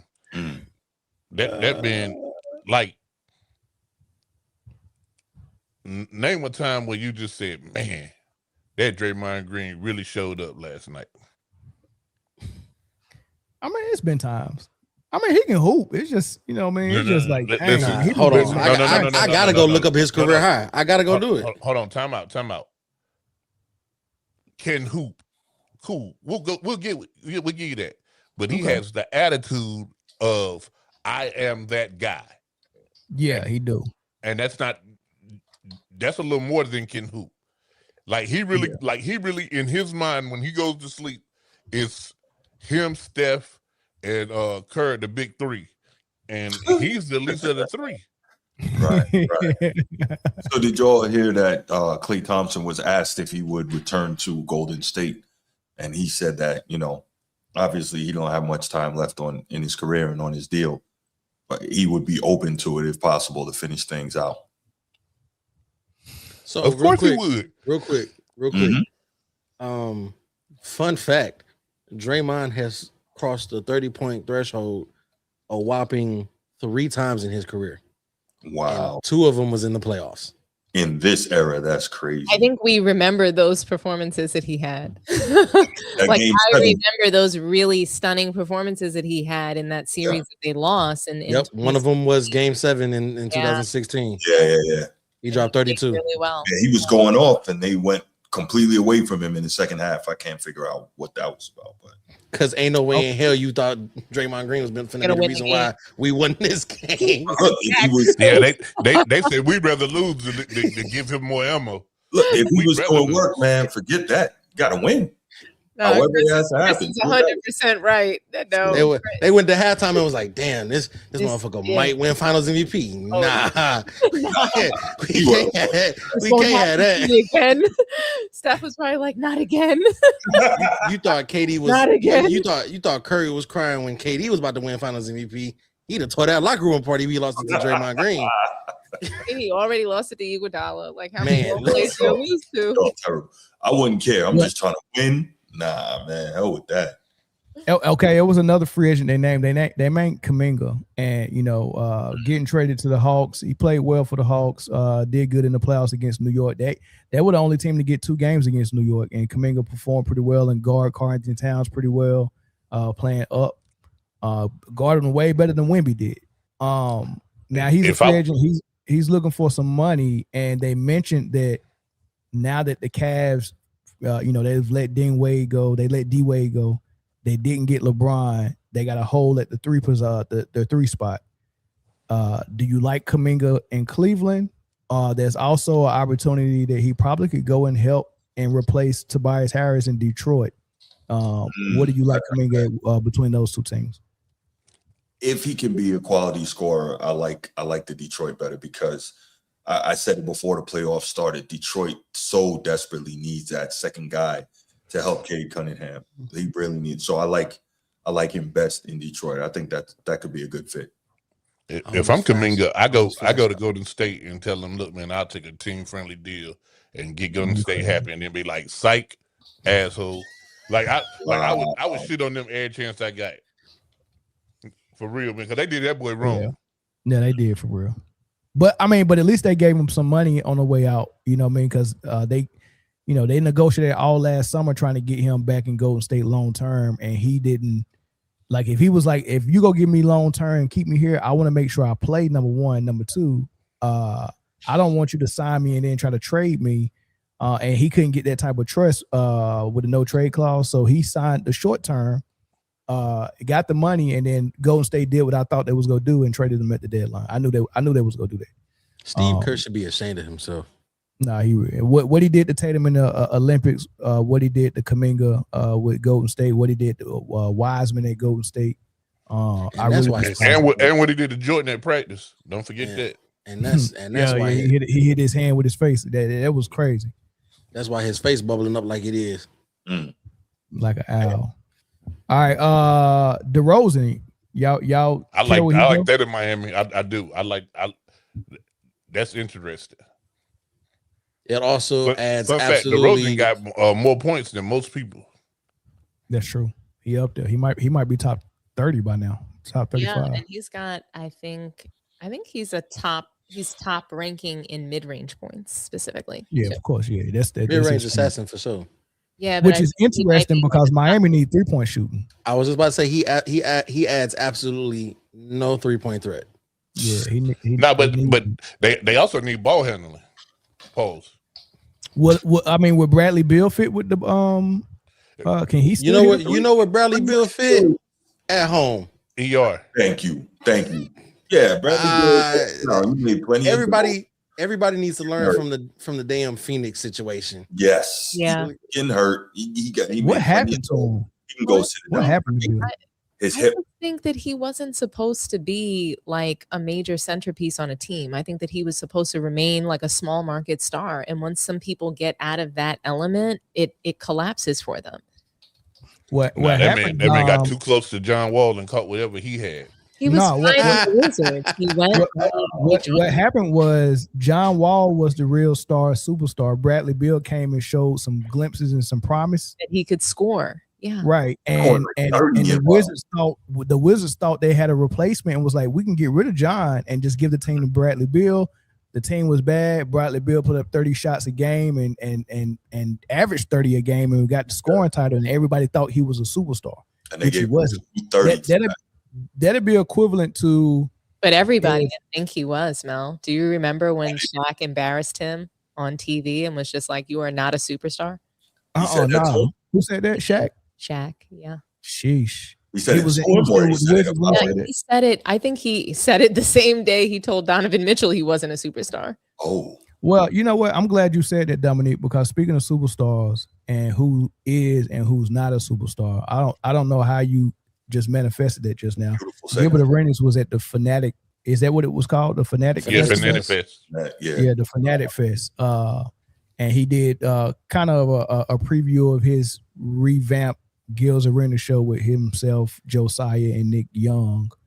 And they asked him, is Jalen Brunson a superstar? And he said no. He tried to explain it. This is what he said. Those are superstars. So from high school to college to the NBA. So Jalen Brunson a superstar? Yes. No. Are you crazy? But he could be. Oh, get the fuck out of this motherfucker. Wow. Is he crazy? No. Are you crazy? I'm tired of this. Hey, you got the Jalen Brunson shoes? No. They're not starting like this. They're not starting. No, I'm saying, did you go get the new Jalen Brunson shoes? No, but I'm saying, did you get the new? He don't have them, right? Yes, they do. Yes, they do. No, everybody got them Brunson Kobe. Yeah, you got I heard you say it again. They got the what?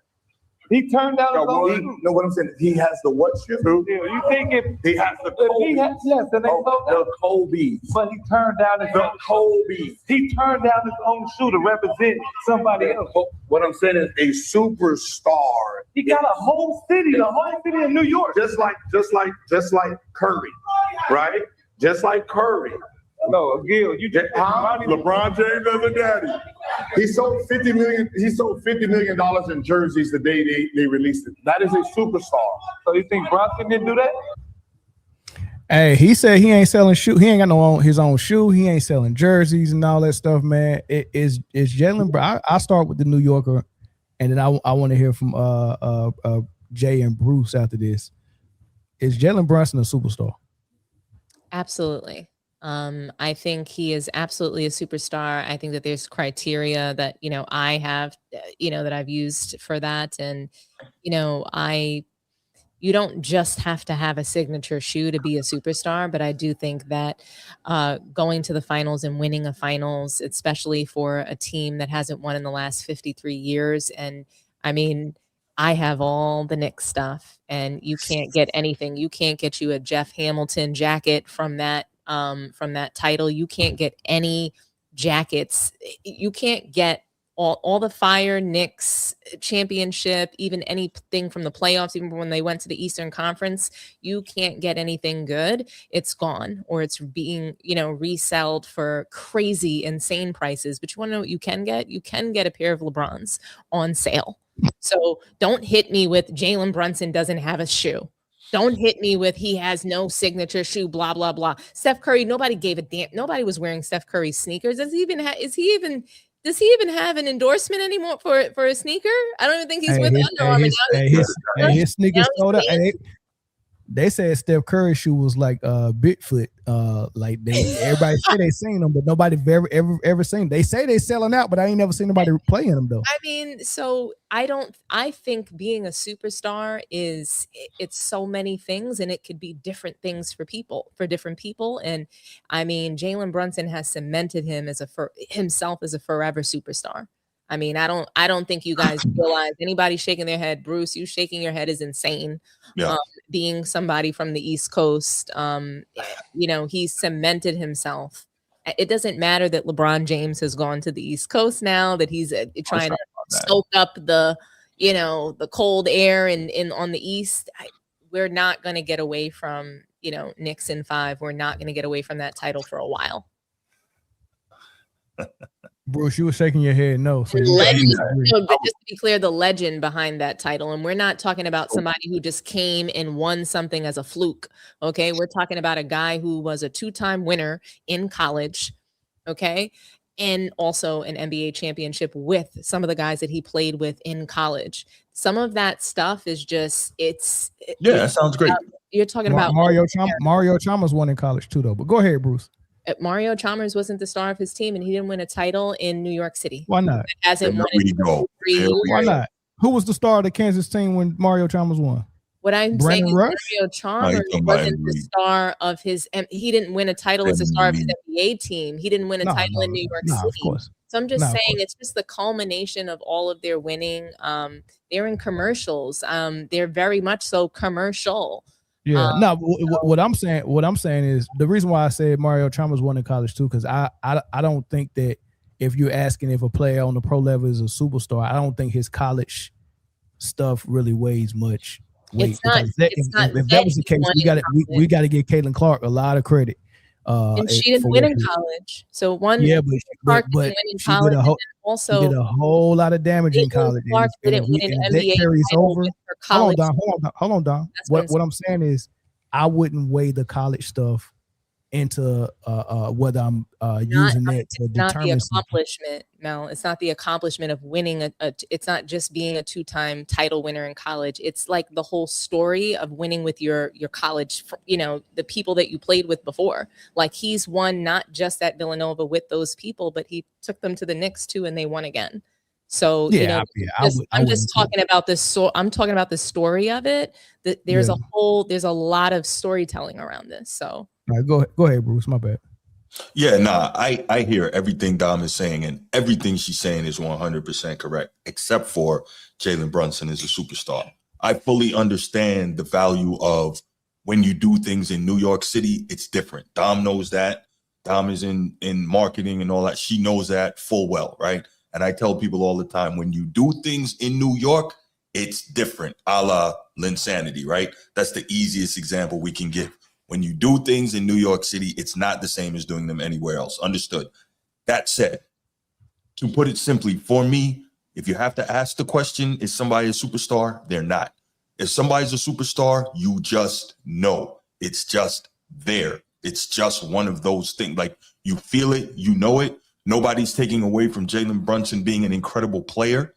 We've seen that now since he arrived in New York. We saw glimpses of it in Dallas. We saw it come fully to fruition and maturity in New York City, playing in the Garden, the Mecca for the New York Knicks. So we understand all of what that brings. I'm the same guy that's been saying for years, I couldn't understand why all these superstars in the NBA, when they have the opportunity as free agents to go play in New York, they didn't do it. Well, we know they didn't have the heart, most of them, right?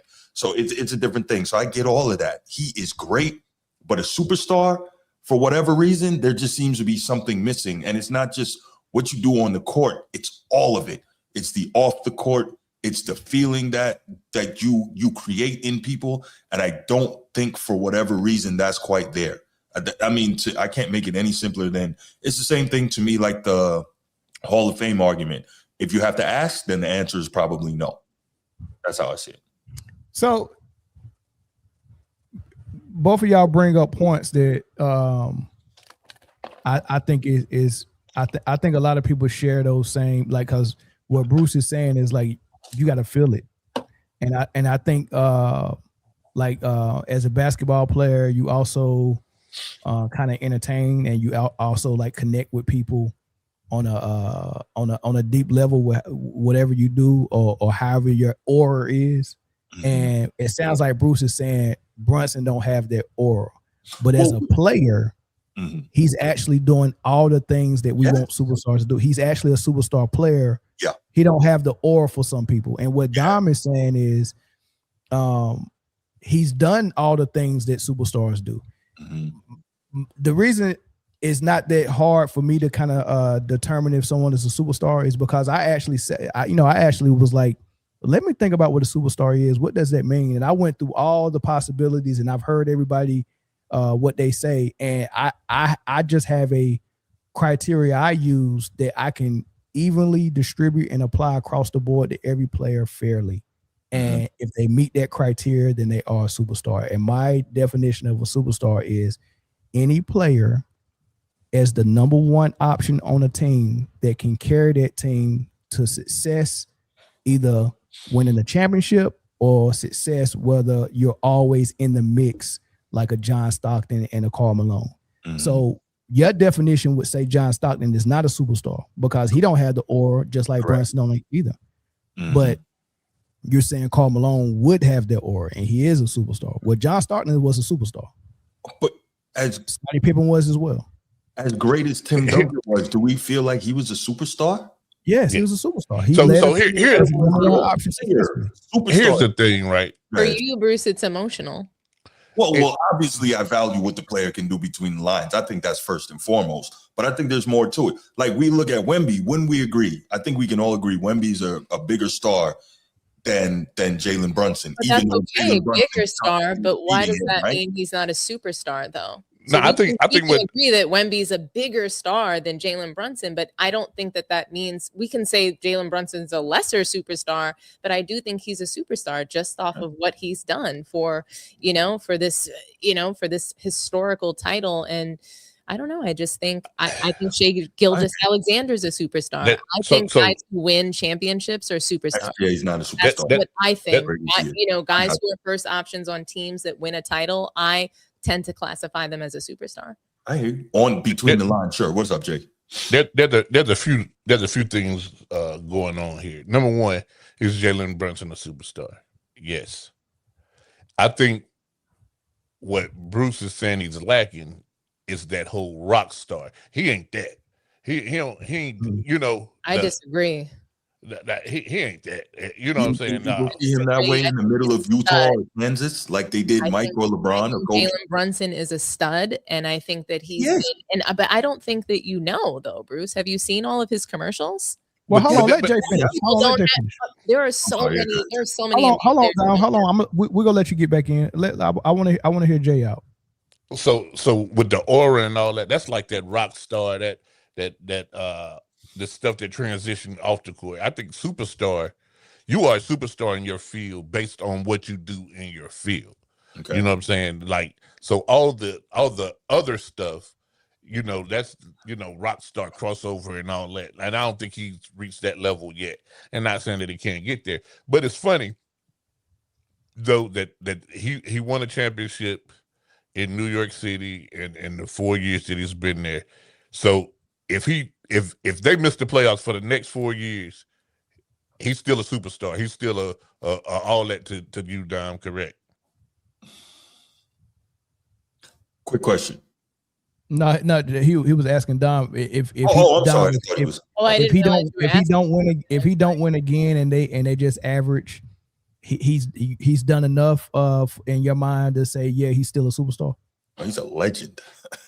I think that Jalen Brunson is a legend no matter what. So legend, yes, but superstar as far as a player, no. And I mean, like, even just so, like, when you're talking about being a superstar, I think that he'll always be a legend for winning this title. But will he always be a superstar?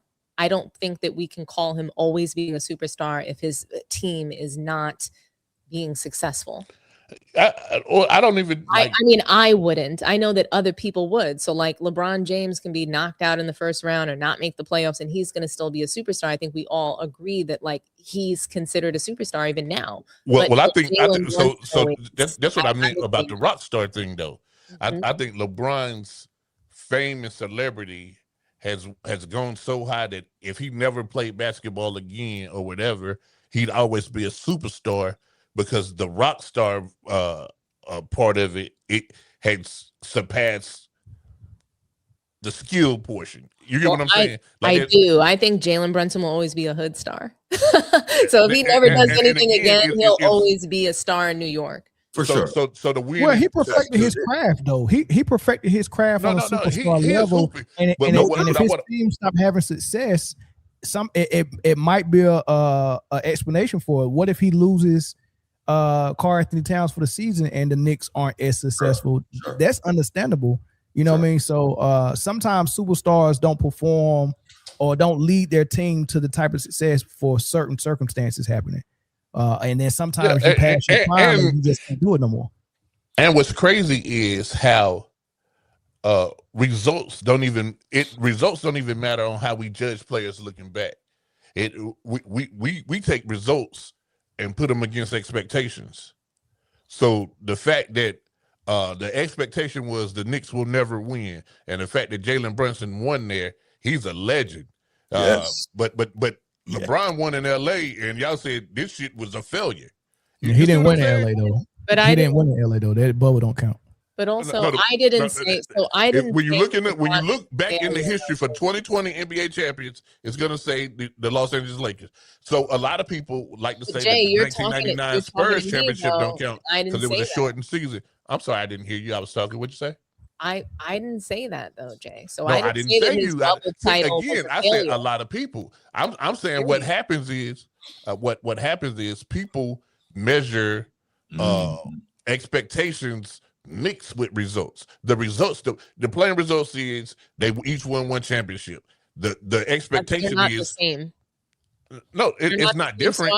So I'm not gonna say it's not different. I'm not gonna say that the bubble title doesn't count, but it is different, and one is more impressive, as we talk about on this channel a lot. And so the New York title is much more impressive than the 2020. They beat some babies. I'm not they saying beat a team that was 2 years away from being there. I'm not saying really that the 2020 title doesn't count. I'm just saying that one is more impressive. The Knicks, so everybody in this room rooted against the Knicks to win against the Spurs. Nobody, everybody. Some of us are Spurs fans, so we're supposed to wait. Who was the other people that rooted against the Knicks? So before the series started, before we got into the finals, nobody pegged the Knicks to be winning the title against. Well, hold on. You said rooted against the Knicks, though. Yeah, I didn't root against them. Rooting against. They're my team. So anybody saying that they're going to lose is against. No, that's just how. Hold on. Wait. Hold on. You're with me or against me? I did whole episodes It's celebrating I don't every want to hear time it. they I don't bust look Wemby's at head him in. putting his hand up too. I did whole episodes Yes. talking about the Knicks and there the Spurs. And that's So what I was about to say. Yeah. I got actual text messages of Melvin When you see getting on Mel my with his nerves hand talking up, about Wemby. when you see Mel with his hand up, here goes the gaslight. But ultimately, all I'm saying is, and not you particularly, Dom. I'm just saying how people judge things really has a lot to do with the expectation and not so much the results. I hear you, but I've been a little bit consistent. Somebody in the comments even said that I called Tatum a superstar. So he was considered the first option on the Celtics team. And the reason I know you don't think he's a superstar because Bruce, we've had Tatum is absolutely a superstar. We did a whole episode together. And you listen, guys, I'm 100% with you. I think what people are doing here is, like I said, confusing rock star with superstar. Okay. Tatum is a hooper, and if we're just talking about basketball, nothing about basketball, you're not going to find 10 players better than Tatum. If it's just between the lines, I just think you've got to watch some of the commercials, Bruce, and I think that you've got to watch some of the things that I've seen. Why I think that he's a rock star, at least for right now. So I think he's a rock star right now. We got to hear from Chris, I do think Jaylen Brunson got the personality of cannabis, like the rapper. He wasn't. Hold on, Bruce. I got to hear from Chris on this, but then I want to get Bruce's definition of a superstar because he's shooting down a lot of people that I think are superstars. He said Tatum wasn't a superstar, Brunson was. Like, you shooting down a lot of good players that are superstars in my book. You said SGA wasn't a superstar, but Chris, your thoughts on this whole thing, and then Bruce, I want to hear your definition of a superstar. I don't think he's a superstar yet. Okay. I don't think winning a ring automatically vaults you up there. I think that there are other things you have to be good consistently for a decent amount of time. And then if you win, I mean, it helps, but it's not an automatic outlier to make you a superstar. Also, just like what you do on the court, you have to be phenomenal on the court. Like, and we talked about this either last year or year before last. When teams game plan for you, that makes you a superstar. Like how to and they do that for Brunson, bro. They do, like they have to, or you're gonna get cooked. I think more often than not, Jalen Brunson ends up shooting himself out of games that they could have won. No, they won a championship. I don't agree with that one. Yeah, that's fine. And shit, how much more winning can you do from winning the championship, Chris? Facts. Jeez. But I said, winning a championship doesn't automatically winning a championship doesn't automatically vault you to being a superstar. If you led that team to a championship as the number one, it doesn't automatically. Was on the precipice. I'm just asking. Name a number one. Name a number one that we can remember in the last 15 years who led their team to a championship that is not a superstar. That won it. In the last 15 years. Or you can go the entire career of the 78 years of the NBA. Thank you. What player has led their team to a championship? That means 82 games plus the gauntlet of the playoffs, then get to the finals against the other team's best team from that conference, and you win that, and you're not a superstar. You did that as the number one option. Accomplishment. Like Mel, how much more do you need to be a superstar? No, I'm just tell me Right who's there. not a superstar who's done that. Chauncey Billups. Who? Chauncey Billups. That's a good Chauncey one. Billups. Okay, that's very close. You don't think Chauncey Billups? What was Chauncey Billups? A star. Okay, now what was Rasheed Wallace? There's your number one. There's your superstar. Chauncey Billups was not the number one for that team. He was the point guard who ran the offense when they needed a bucket. What's Chauncey doing right now, by the way? The guy who was unguardable, the guard that was unguardable was the superstar named Rasheed Wallace, who everyone admits is on the level of all the great power forwards, Duncan, Weber, For sure. Garnett. Yes. Who was Finals MVP? Who was Finals MVP? But there's your number one. Just like Tony Parker was the Finals MVP when Tim Duncan was the Illadiaga was the MVP. Yeah. So here it is. Find me a team who was led by a number one option that number one option won and was not considered a superstar. You already failed with Detroit. Is there another? I didn't fail. Houston, Rasheed Wallace is a superstar. He was the number one. He was not the number one. Hakeem Olajuwon is a superstar. You have Hakeem to stop. Olajuwon is You a have, superstar. you have to No, stop this. listen, Bruce, he you is have my to stop. favorite player of All right, all the show has to time. end right now, Mel. Just end I the show right can't now. rock with you on that one, Bruce. No, think about this. Okay, so think about this because Mel asked me. No, he had people wearing Etonics, bro. People ask me about. So this is why I say that, right? If you go to the middle of Kansas or the middle of Utah or something like that, right? And everybody who knows me knows I love Dream. That's my guy. But you go to certain places, he will be recognizable because he's 7 feet tall, but people aren't seeing him as a superstar. There's the You talking about rock star. He's my rock star. To being a superstar. He was a rock stud. But you asked me what my definition of superstar is. And I understand. I think there is the off-court component Britney Spears in the NBA. That goes along with the incredible between the lines greatness as well. That's why I said also that Stockton wasn't a superstar. But if we're leaving it to just between the lines, cool, I got you. So that's how y'all see it. So I'll leave it there. Can you just admit that what you're looking for is for the NBA players to be actors, models? That's what you're looking for, because you can't possibly be looking for them to play any basketball here. No, obviously I'm looking. I've always said that looking for them to go and do Space Jam. Like no, that's no. It's not what we don't need another bad Space Jam. It's not what I think they're making one anyway. I think the third one is in works. God. It's not what I want. It's what it is. It's the recognizability. It's the marketability outside of the game that also combines with your greatness on the floor. But that, the only way is what makes it Bruce, that the only way that lands and sticks is if people such as ourselves say those things. So when we say that it's about this or we say that it's about that, that is what it becomes about. But it has to at some point be about basketball. Of course it's about basketball. Anybody, listen, once again, anybody, I literally have a drop in my roadcaster for Hakeem. I literally have a drop on the button. So you think that a guy who's remembered as the Dream, who literally has a nickname, who was global, you don't think that's my favorite player of all time? That's your favorite player of all time. You don't think any of those things matter?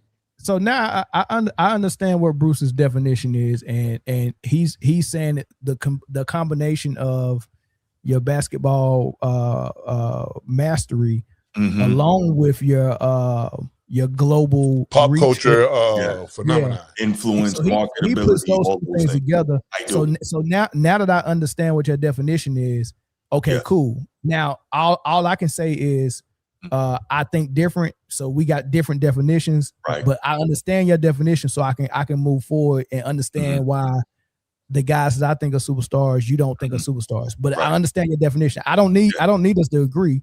I just wanted to understand now. I appreciate it. But under every definition, Hakeem was a superstar. Say again. It should have been, but how many superstars are in the league today? True superstars. True superstars: Luka, LeBron, Wemby.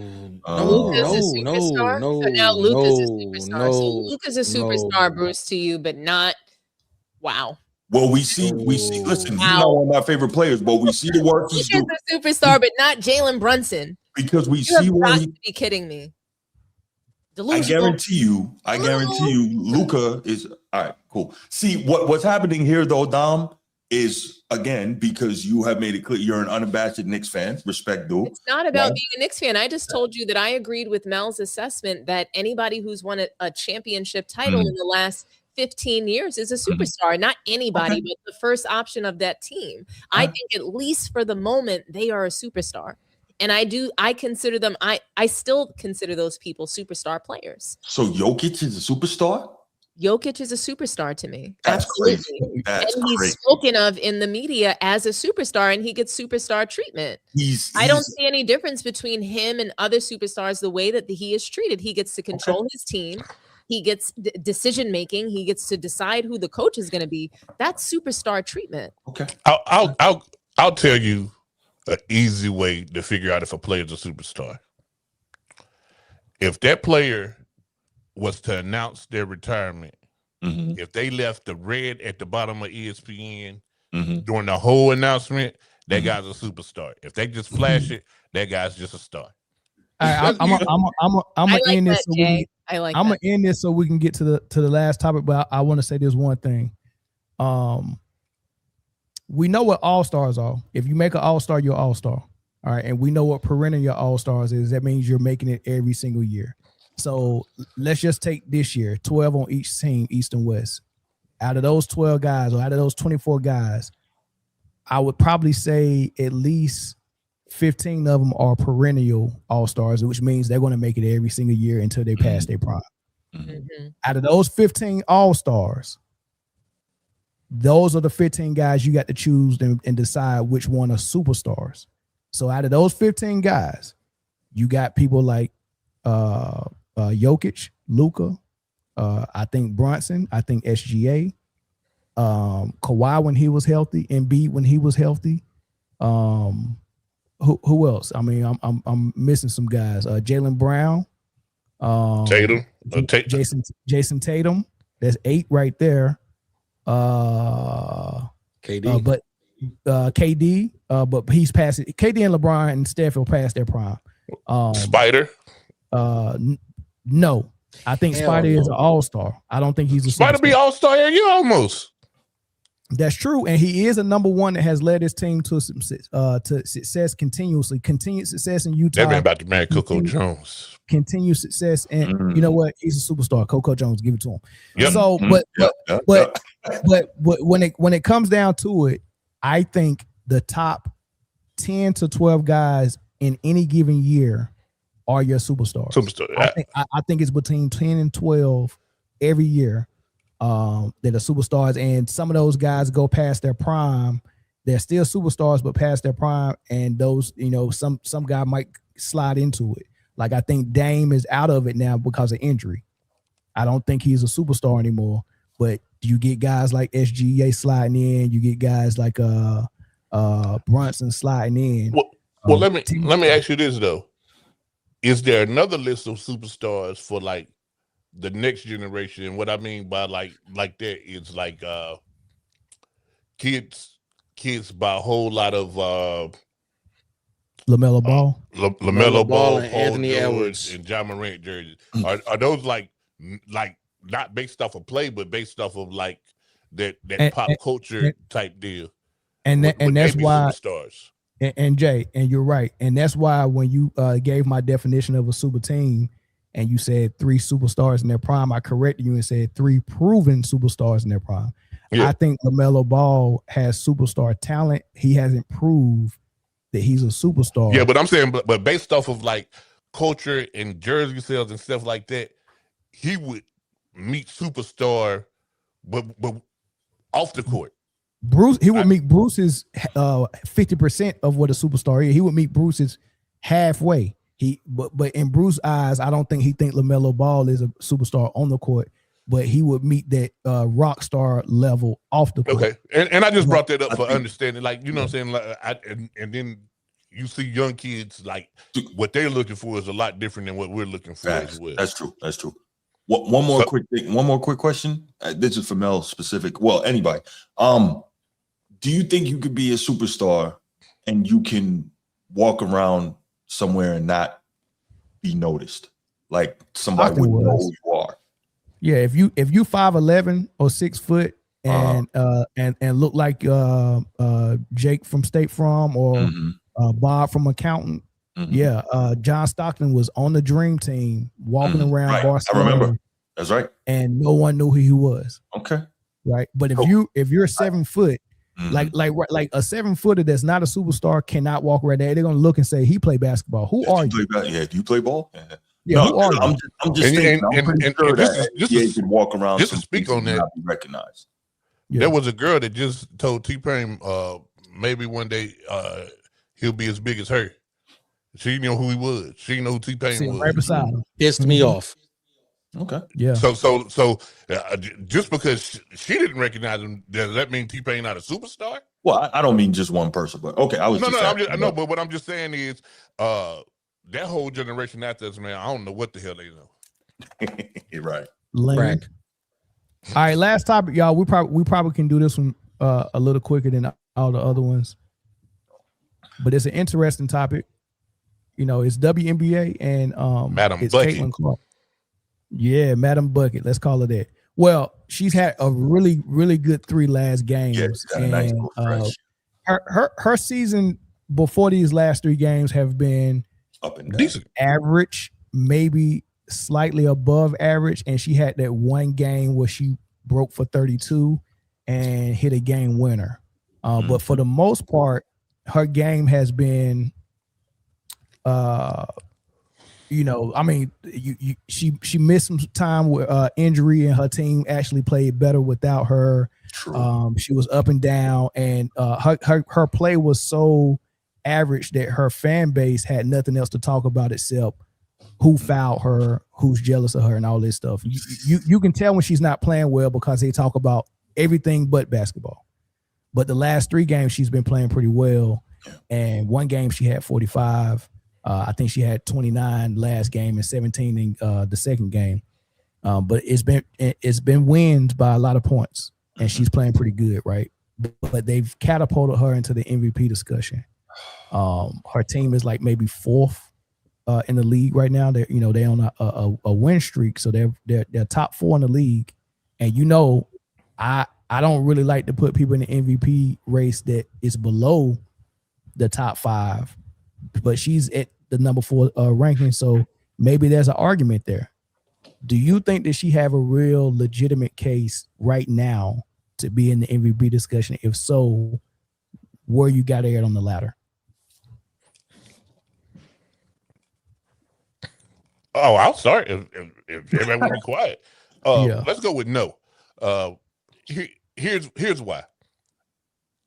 She's playing right now. She's playing pretty good, and you could mention her in the MVP discussion. And it's a discussion right now. We at the halfway point of the season, the All-Star break, so you still got another whole half of the season. But if it ended right now, Aja Wilson, Paige Beckers, Liv maybe next, and then right after that, you could throw Kelsey Mitchell. Here's the problem. Kelsey Mitchell and Caitlin, they're gonna split the baby. Mm-hmm. You know what I'm saying? Because both of them are kind of driving team success right now.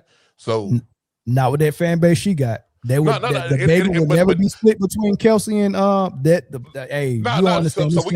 we gotta get back to just basketball, bro. And I know exactly what you're saying. Like with her fan base, Kelsey Mitchell is not even on the team. You know what I'm saying? Those 23 points coming from no damn where. You hear me? Those 23 points. Yeah, I mean, so we got to suspend reality what we're dealing with. Of course. But just if from a basketball standpoint, like if you got 2 candidates on your team, you don't have a candidate. You see what I'm saying? Because they'll cancel each other out. Mm-hmm. You know what I mean? Where clearly when you look at the success that Dallas is having, there's one person you can really point to. When you look at the substantial and sustained success that the Aces are having, there's one young lady that you'll go to. You get what I'm saying? And she got players with her, that can hoop. But we know who team that is, and we know who hooping. She averaging about 25 a game. You know what I'm saying? Another 8-9 boards. Like, come on, bro. She hooping. And what's crazy is if we're looking at statistically, she won the MVP last year, and right now, in my opinion, she's having a better statistical season this year than last year. That's crazy. So the conversation is right now we really comparing her against her other hits. We comparing her against her other albums. So ain't nobody else dropped the album worthy of talking about right now. But Paige is close. Kid, listen. Paige is close. Who ain't dropping an album worth talking about? Huh? Who ain't dropping an album worth talking about? I don't know. We'll get to that later. We trying to end this one, but I like your order of Asia. You said Asia, Paige, Olivia, and then start the debate for everybody else at 4. I like that. Right there. That's how I got it too. This guy said on the comments, there's no way you can put her over Mitchell. Mitchell hasn't missed a game. She's leading them in scoring. and she's the one who's leading them to more wins. Let me speak to that. Let me speak to that real quick. Don't let a little thing like facts get in the way of this. Don't do that. That's what I'm saying. You got to suspend reality. I'm sorry. She doesn't deserve to be in the NBA in the MVP conversation. Absolutely not. And MVP is just, and forget how I might feel about Caitlin Clark's play, right? She was in and out of of games all season long for the most part. I just don't think that we can put her in the MVP conversation because it should be based on the whole season.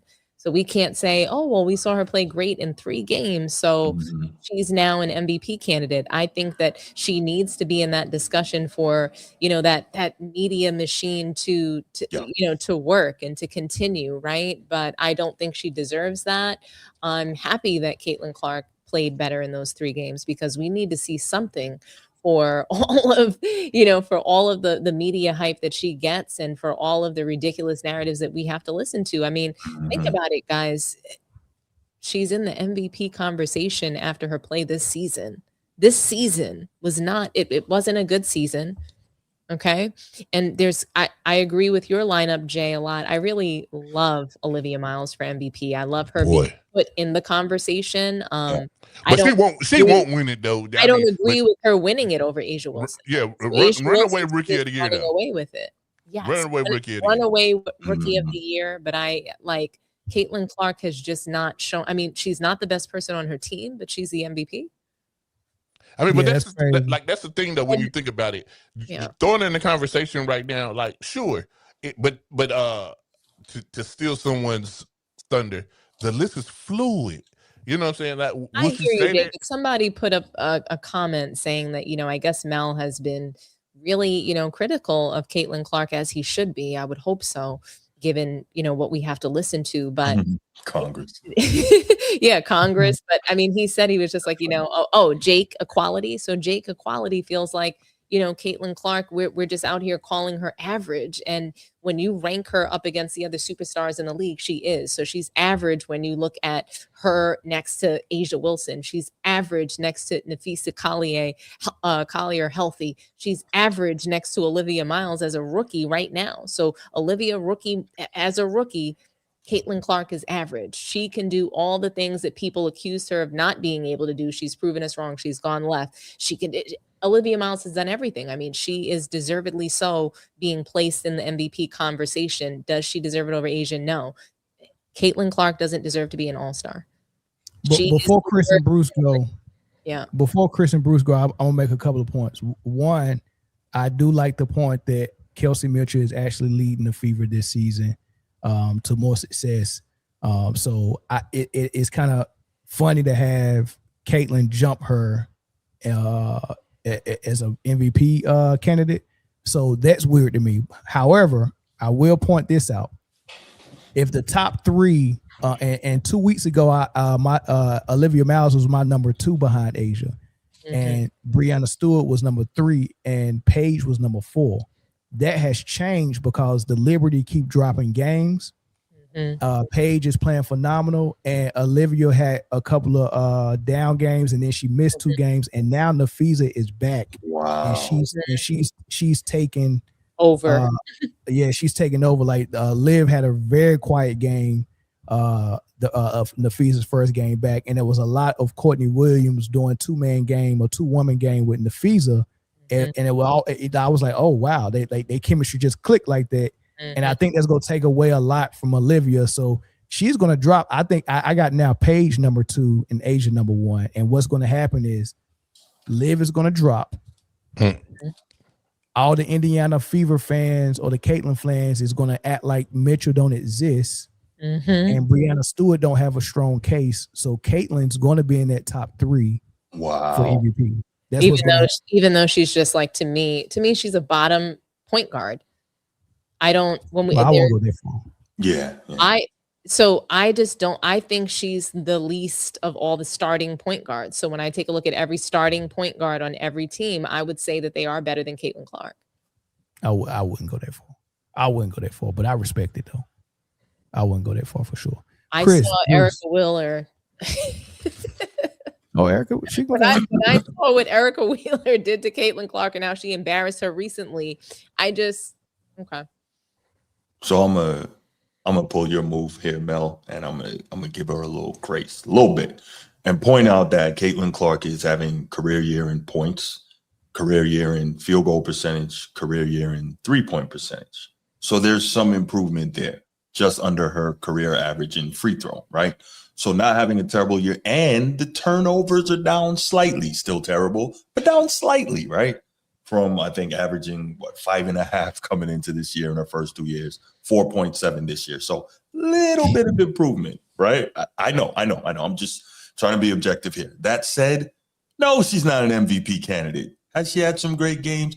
Absolutely. But to your point, I don't know how much of an MVP candidate you can be when your team is like legitimately better without you. Like that's kind of crazy. And I'm not trying to take shots at Caitlin or whatever, but so much of this, much like another player we know, is so manufactured. You know, Mel has gone into great depth on his show regarding it, and it's just the absurdity. And then, of course, when anyone acts as if, you know, Caitlin Clark did not give an immaculate conception to the baby Jesus, we hate her because she's white. Like, come on, man. Come on. We're sitting here giving Paige Beckers, a white woman, her flowers for being an incredible WNBA player. Why you say it like that? I mean, look at Jake's quality. Look at Jake's quality in the chat. He's going off. It's about race. It's about race. How is it about race when we're all sitting here talking about how? Thank you, Dom. A second-year player. We're saying she's ranked 2. Right, but we hate Caitlin Clark because she's white. Really? Okay. I wear glasses. Maybe I'm missing something. Is Paige Beckers not white? Yes, she is. She's mulatto. Paige Beckers? She's mulatto. She look white to me. Okay, well, I don't know. Listen. Don't let my misinformation throw you off the scent. Sound like no, that girl's white as rice. No, but in all seriousness, though, right? I think that Caitlin is slightly improved this year. But to say she's in an MVP conversation, come on, man. Like she had the 45 and 10 the other night, which was absolutely crazy. Mel, I think you and I were texting, and I sent you the stat about Asia Wilson having like numerous ridiculous WNBA stat lines that have never been done before. But we don't hear anything about those. Like, come on, make it make sense. Again, results don't matter until you add the expectations with it. We expect Asia to go off every night. Okay. We expect it. Okay. So her results don't really matter. Like, people were more shocked that Caitlin had it in there. And before she did it, me and Mel had a little conversation. I was like, yo, she got a good game coming. Like, she got something in them. They're going to come out. Yeah. We just said it. And then when it happened, I was like, damn, I ain't waiting for the O to go off yet. To the point, though, and I think, Mel, were you on with me that night when that happened? I think so, right? Probably was, yeah. Yeah, and so, because I remember, and you're like, well, she's going off, she's killing, but they are barely scraping by against one of the worst teams in the league for her to go off like this. So Paige fan base is black. Yeah, so hold on. So you keep moving the goalpost. So do we not like white people? Okay, so we show you a white person that we love, absolutely love, and we're giving her props as a top 2 candidate in the MVP race. Right. Then you say, oh, but her fan base is black. Let me ask you a question. If her fan base is black, why aren't white people liking Paige? Is it because she like black people?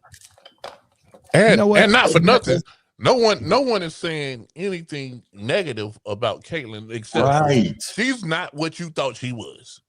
She's not in the MVP race. That's not an opinion because of her race. I said that she's in there right now. If you take a snapshot of right now, and tomorrow it may be different. Well, right, ain't no real play right now, but next week when they get back to play, it may be different. And Olivia may move up or move out. But if you take a snapshot right now, sure, we can put it in there right now off of the last 5 games played. Cool. Now, when you move to the next 5 games, we have to adjust it again. Right. It is a very fluid process, man. Like we gotta start taking emotion back out of sport, guys. We got to. He said white people do like Paige. Then why did you just say we like her because her fan base is black? I don't understand it. What do you? And we don't even know her fan base. Right. This What stuff do is you not mean? adding up. Yeah, this stuff is not adding up. Mark, But the point is, mark my words. When it's all said and done, and careers are wrapped. Nope. When it's all said and done, when it's all over, and careers are wrapped, Caitlin Clark is gonna Steve Nash the MVP situation. I can see that. I can see that. I mean, It might be this year. It might be this year. It might be this year. She was injured, and now she's MVP.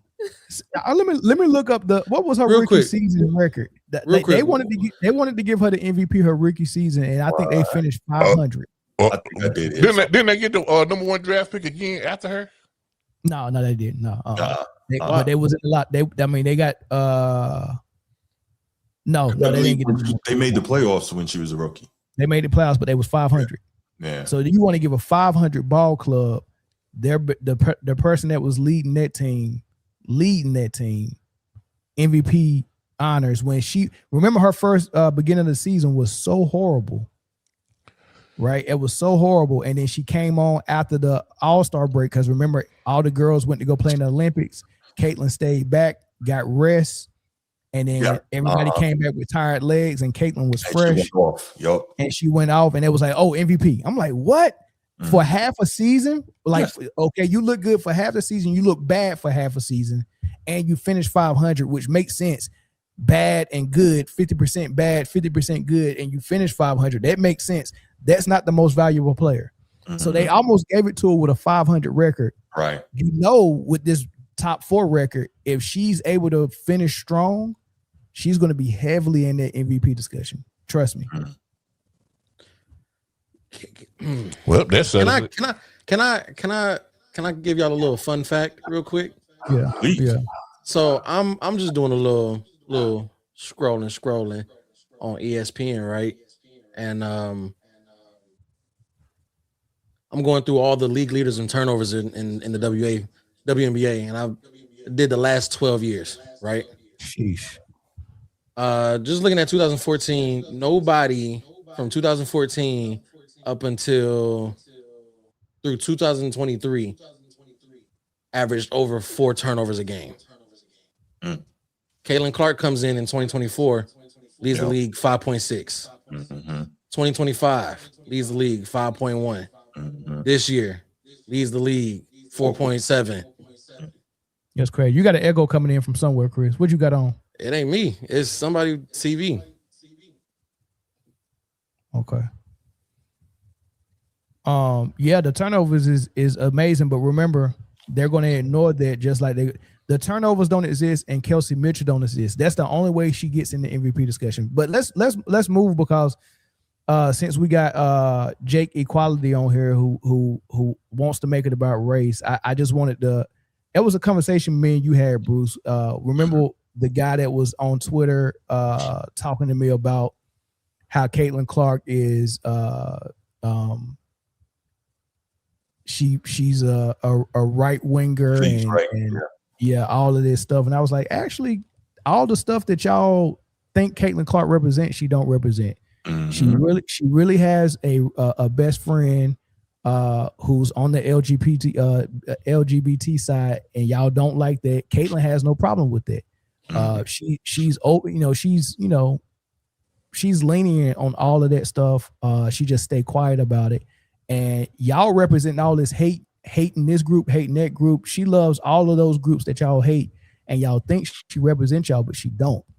But President Obama came to their all-star practice today because it was in his Chicago Obama gym that he had built. They was practicing there because it's in Chicago. He came in, he greeted all the girls, had a special moment with Asia Wilson, a special moment with Caitlin. It was a beautiful thing. He greeted every player, shook their hand, every coach, man. Everybody just flocked to him. Nobody did not want to be around Obama. It was so inclusive. I could imagine if someone else came in there, it would have been split in half. I don't think everybody would have been receptive to it. But the most receptive person to it was Caitlin Clark. Like Caitlin Clark, she melted when Obama came in. Like she melted when he came in, and I thought that was pretty dope, man. So did y'all see that or no? Yeah, and he took a moment to kind of talk to her on the side, one-on-one, and she really was. She made commentary on it later. I don't know if she was asked about it. I'm sure she was, and she definitely was very happy to have had that, one-on-one with 44. So I thought that was telling. Yeah. Well, I've never seen this girl smile this hard, not even with her boyfriend. She was so just overwhelmed by even being close to Obama. She was waiting her turn in the back, just, oh man, please come and talk to me. Please come and talk to me. And then when they asked about it today at the press conference, she said, my hands have never been that sweaty before in my life. Like she loved 44. She loved Obama. She loved that melanin. Right.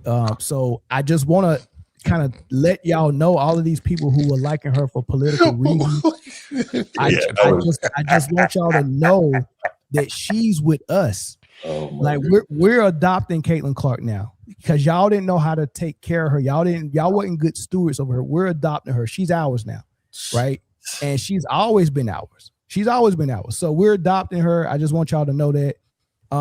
And don't forget when she supported the tweet that came from Taylor Swift years ago, when y'all tried to throw her away back then, when she was saying, hey, look, man, I support Kamala Harris pretty much. You know what? Let's do this. Let's start with the tweet. And it wasn't a tweet, it was Instagram.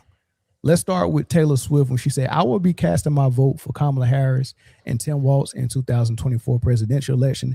I'm voting for Kamala Harris because she fights for the rights and causes I believe need a war to champion them.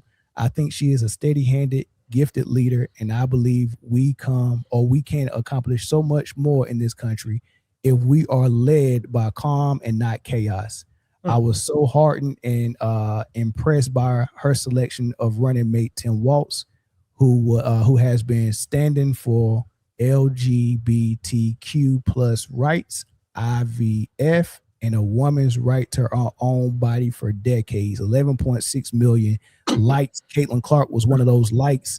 Her fan base said, we want to get rid of you. You're turning into Paige Beckers. We knew you was jacked up. We knew you was a leftist, and y'all wanted to get rid of her.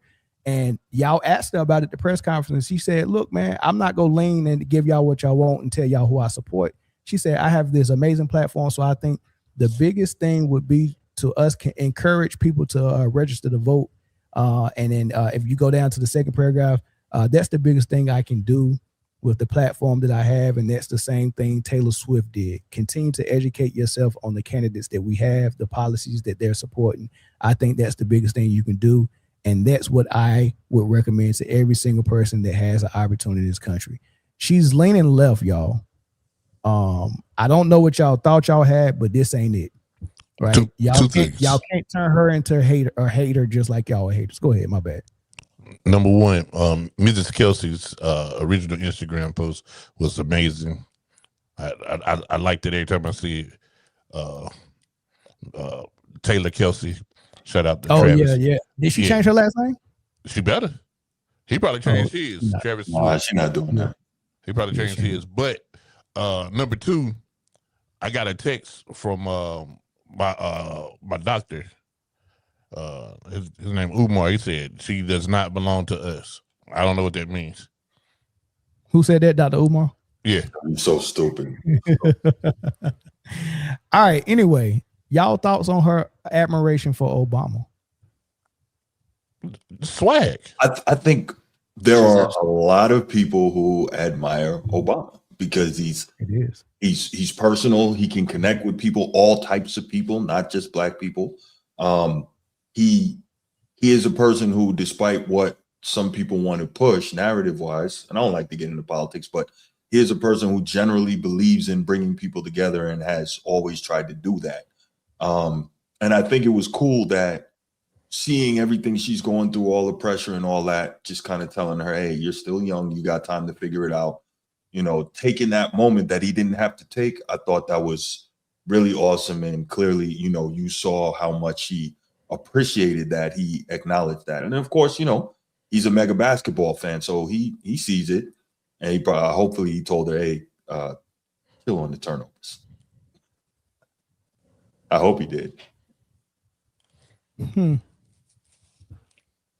I think it was a cool moment. I think we've gotten to a point for some reason that we have to incorporate a whole bunch of things with other stuff, and none of it has any correlation to the other. People keep forgetting to keep the main thing the main thing. Like, this was just a dope interaction between a former president who loves basketball and a current outstanding athlete in that field that he loves so much, in the hometown where he's at, where All-Star Weekend is being hosted. A lot of stars just happen to align. It's just a cool moment.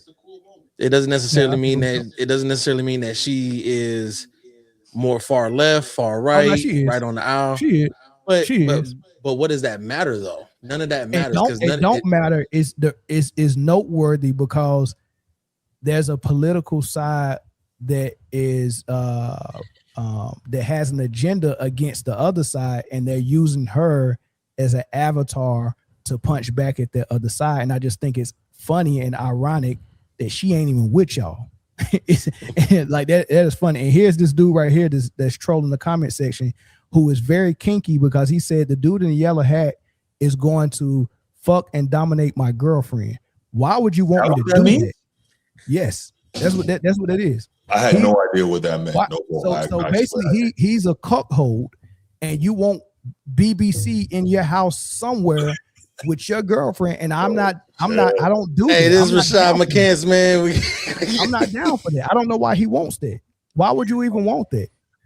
What? Like, that's a real question. Why would you want me to do that to your girl? Wow. I don't get it. Yo, man, it's been out the mud, man. We got Rashad McCants. I'm 110% sure that's not what that means. I was like, what? Okay, well, what it mean then? Not that. Obama not black.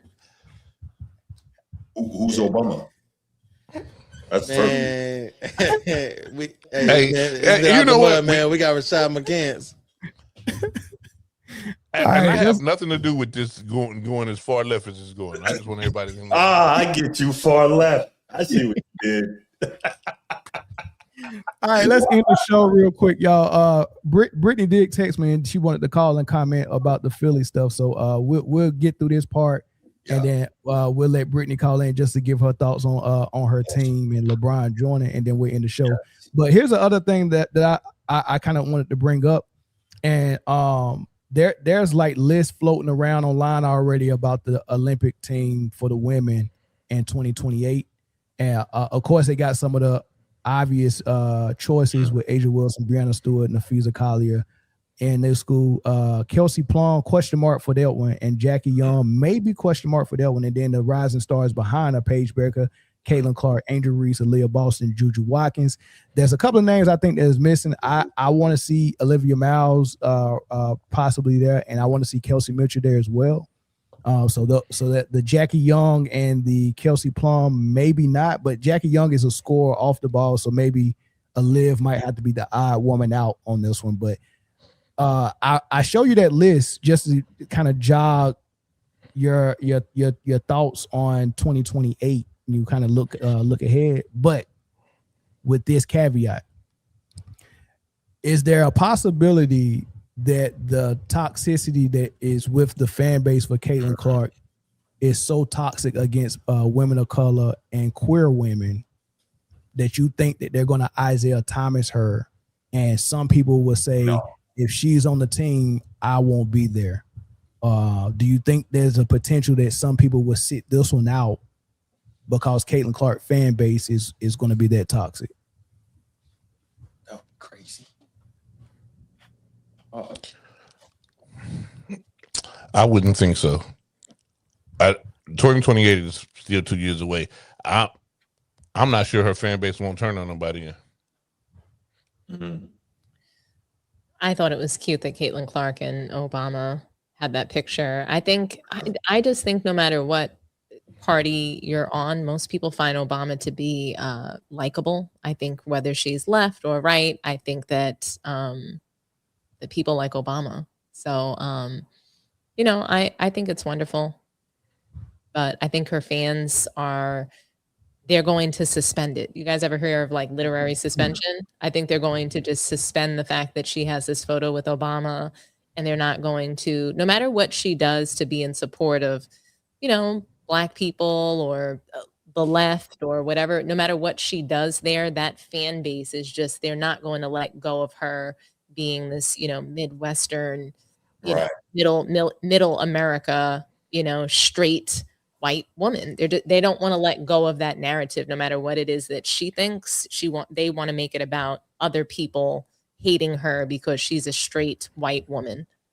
Yeah. Do you think that's going to affect 2028 though? But because if you think about how Isiah got left off the Olympics, people really did not enjoy him as a person. Now that's not the case with Caitlyn, but her fan base that follows her is so toxic. Even you remember, even the last Olympics, they said they left her off the team, and it leaked out that they left her out because they knew it was going to be some static, because she's probably going to be one of those players that wasn't going to get a lot of playing time, and that fan base would not allow that. They need the offense to run through Caitlyn. They need her to get the most shots. They need her to get the most domination of the ball. They need her to get the most minutes. They need her face to be on all the flyers. I think if all of that is not happening, that fan base is an angry pack of bees, like the Bayhive. Well, I think she'll get marketing. So I think Caitlin Clark in 2028 is going to get the marketing. The teammates, though, will they freeze her out because they don't like her fan base? I think that by 2028, her teammates won't like her. I see what she's doing on the court, and what I feel that she is making some enemies. What she recently did to Chelsea Gray, that flopping, and now her whole fan base hates Chelsea Gray. Like, when you do stuff like that, when you egg the fan base on against players and stuff like that, beloved players in the league, if Chelsea Gray's on that 2028 team, like I think she might be, I can't see them holding space for those antics that she's had with the flopping and the way that she makes it like she's a victim, like these Black girls are beating her up on the court. That piece of it, I think, is going to make, I just think her leaning into that, whether it's to get the call or to get, the media on her side or Congress on her side, I don't think that they're going to like her anymore by the time we get to 2028. They might have to respect her the way players have to respect LeBron.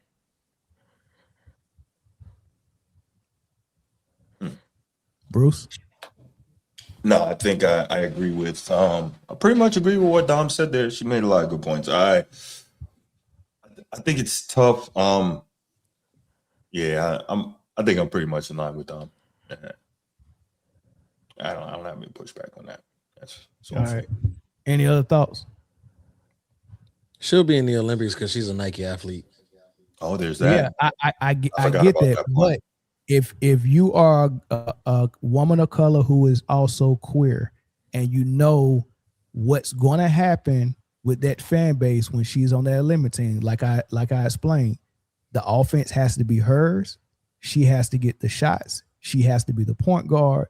She has to be on all the flyers. She has to get all the marketing. The girls got to say that she's the greatest, and that's going to be the dynamic. And if not, they're going to freaking turn on every girl on that team, every coach on that team, in the fan base and in the media. Everything that happens is going to be looked at like this is some type of sabotage by everyone around Caitlyn, right? So that's why I brought that up. That's hard to play with, and that's part of the reason why they left off the team the last Olympic.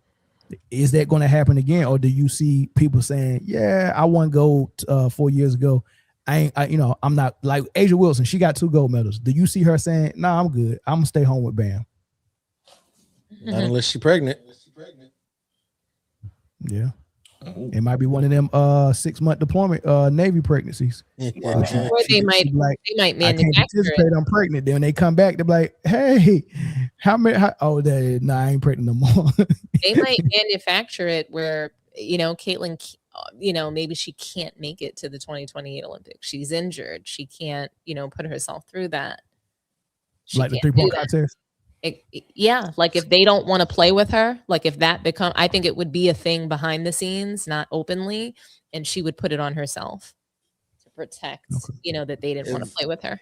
If I remember correctly, the women won gold in France, right? Mm-hmm. Yeah. Yeah. Yeah. She better get with the program before she get Tyrese. Then I think they won the last 7 goals. The fan base won't let her get Tyrese. You mean don't get a lot of playing time? How? That's what I'm talking about. They like there are players like Jewel Lloyd and Jackie Young who didn't play that much in last Olympics. It just wasn't their summer. They just wasn't clicking it with that squad. They sat the bench a lot. You can't bench Caitlin. She can't be a player where you say this ain't your game, you getting cooked. We go put somebody else in. You can't do that to Caitlin because the entire media will say you're racist and y'all are doing it because she's white. So don't nobody want to be around it. And meanwhile, Paige Beckers will be out there doing her thing. Mm-hmm. So I would just ignore it, man. How many exhibitions of Caitlin getting locked up and cooked before you retool the lineup and be like, we might got to go in a different direction, man? Well, that's tough, dog. I'm telling you, man. It's gonna be a tough 2028. I'm telling you. If hopefully their fan base is not liking basketball no more and they're gone by then. We just have to get through 2027, Mel. Nah, I'm gonna be honest with you. Mel. Let's get through the rest of this season and then the next one. I'm gonna be honest with you, Mel. It doesn't look good for us because Juju coming up next, and then it's just gonna be all this reloaded. And Hannah Hidalgo, because when she getting that crouch, oh boy. Oh, and Hannah Hidalgo against Caitlin Clark, and Caitlin giving up 7 turnovers. That's what I was about to say. Hannah gonna be ripping her left and right. My goodness, because what on defense on the ball. Caitlin still can't go left, can she? Nah, not really. For 2 dribbles and then she stepped back for the 3. Right. So she can't go left. Just scout her and be patient. Yeah. Hannah Hidalgo's gonna be on that. All right. Well, we're gonna take this one phone call, then we're gonna end it, y'all. And I'm waiting. You might gotta call. Yeah, Juju is gonna. Oh boy. I hope that ACL is nice and restructured. Yeah, I think she has a good year this year. She's gonna go nuclear, man. She's not playing ball this year. She should. Brittany, what's good? What's good? Down the year already. Carla, what's going on, y'all? Well, we good. Hey, Brittany. Is that Tom? It sure is. I wish you were here, and I thought you would want to be here to talk about Philly. So I'm so glad I haven't seen you in the month of Sundays. No, I had to celebrate. It's my mom's birthday today, so we had to go out and celebrate. Happy birthday, Mom. Happy born day, my Dukes. Happy birthday, Big Red. They just call my mama Big Red. Mm-hmm. Bro, we fighting. But unfortunately I had to miss the show where LeBron is coming to Philly. So which is unfortunate, but Philly's going crazy. I will say that. Philly's going bananas out here. You got New Yorkers now claiming to be from Philly. I'm calling out Fat Joe. Fat Joe ain't from no daggone Philly, huh? all of them, Brittany, like my whole timeline. I was always a Philly fan. I'm like, oh my God, get me out of here. Wow. I'm like, come on now. Now we ain't taking nobody. If you wasn't originally a Sixer Philly fan, you can't come over here. Now we're not doing that stuff. So I like the fit. I think it's a good fit. I think it's something that the Sixers needed. They was missing that one piece. I think he's going to help a lot. We're not looking for him to score 25, 30 points per game. I don't think he needs to do that. And again, that's up for the coach to figure out put the pieces to the puzzles together. This helps our bench a lot because it pushes Dean Wade to the bench. So that helps. I still would like to get one more wing / like a wing that could play the center position as well. I think that'll help. You know, maybe LeBron can pull somebody, you know, in some way somehow, but we'll see. But I think again, it all goes back to predicated to health. Draymond. I told you, Draymond coming to Philly.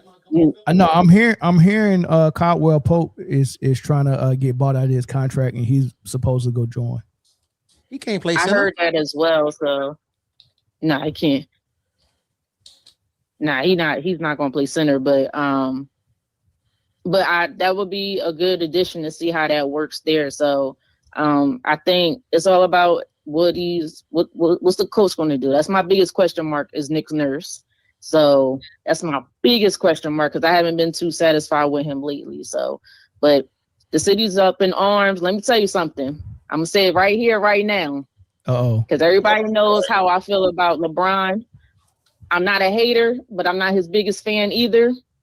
If he brings a ring, if he brings a ring to Philly, he gonna be goated in Philly. I don't give a damn. He gonna be goated in Philly. Hold on, what that mean? Huh? What that mean? What does it mean to be goated in Philly? You know they eat curry goat in Philly. He gonna get a statue right next to Rocky. You know what? I'll say it right here. I don't buy jerseys like that. I'll buy his jersey. Lord. I'm with it. In the mail. It's already in the mail. I will buy. I've been waiting all my life for a Sixers ring. My goodness, it's too long. He would be royalty in Philadelphia for sure. Right. Now, will I put him up? He's still not above Dr. J, Moses, none of them guys, but he'll be up there. Be above you put him over AI? Got to. He bought a ring. That's a discussion for might another have day. to. I ain't gonna lie. That's another conversation. I might have to though. You bring that ring that we've been missing for 40-something years. Yeah. So, but the city's excited. I just want to put my little 2 cents in real quick. The city's excited. Is I think this is a fan base he's never experienced before. So, but we're not scared to boo him either.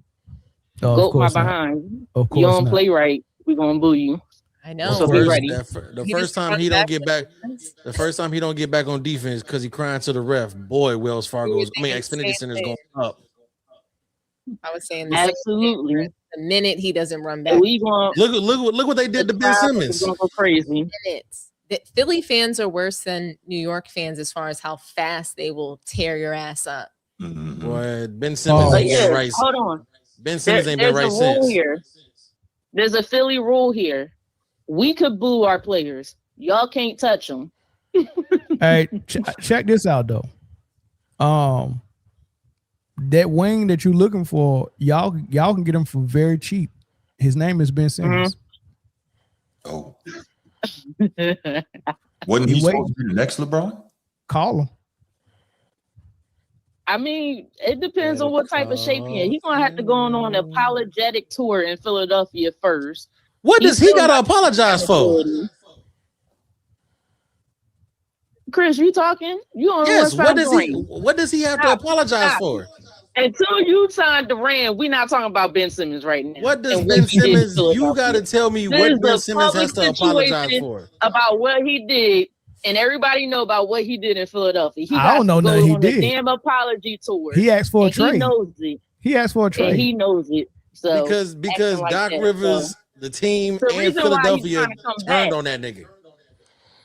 It's the reason why you trying to come back. If we did all that, why you want to come back to Philly? Because Doc Rivers gone. You having regret. Redemption. Nah. Glenn the consultant ain't there no more. And Embiid's still there. He can just kick Embiid in the knees. That's an easy win. Damn. Nah. Well, his back won't allow him to do that, remember? He got bad back. Hey, he might have went and got that fusion, spine fusion. He might be right. I like Ben Simmons' skill set, and I do think it could work potentially, but where's his mentality at this point in time? So, and we don't even know if he's in shape. He's been out of basketball for 2 years? So we don't know how that's going to be. But yeah, he should be in decent shape. He should be in good shape though. Not fishing. Y'all can give LeBron $8 million. Y'all can give him $5 Wow. Yeah, of course. But look, Brittany, we'll see what happens. Brittany, we go end it. I kept them 40 minutes longer than I expected, so we go end it, man. We got some good stuff out of this, man. But thanks for the call. You good. Thank you, Brittany. See ya. I'm 40 minutes late on Tuesday. Yeah, tell your mama happy birthday. All right, I will. See y'all. Yep. Hi, Brittany. All right, y'all. Thank y'all for tuning in, man. Y'all did decent on the likes, but hit the like button right now on the way out of here. Man Down Sports Football, get there.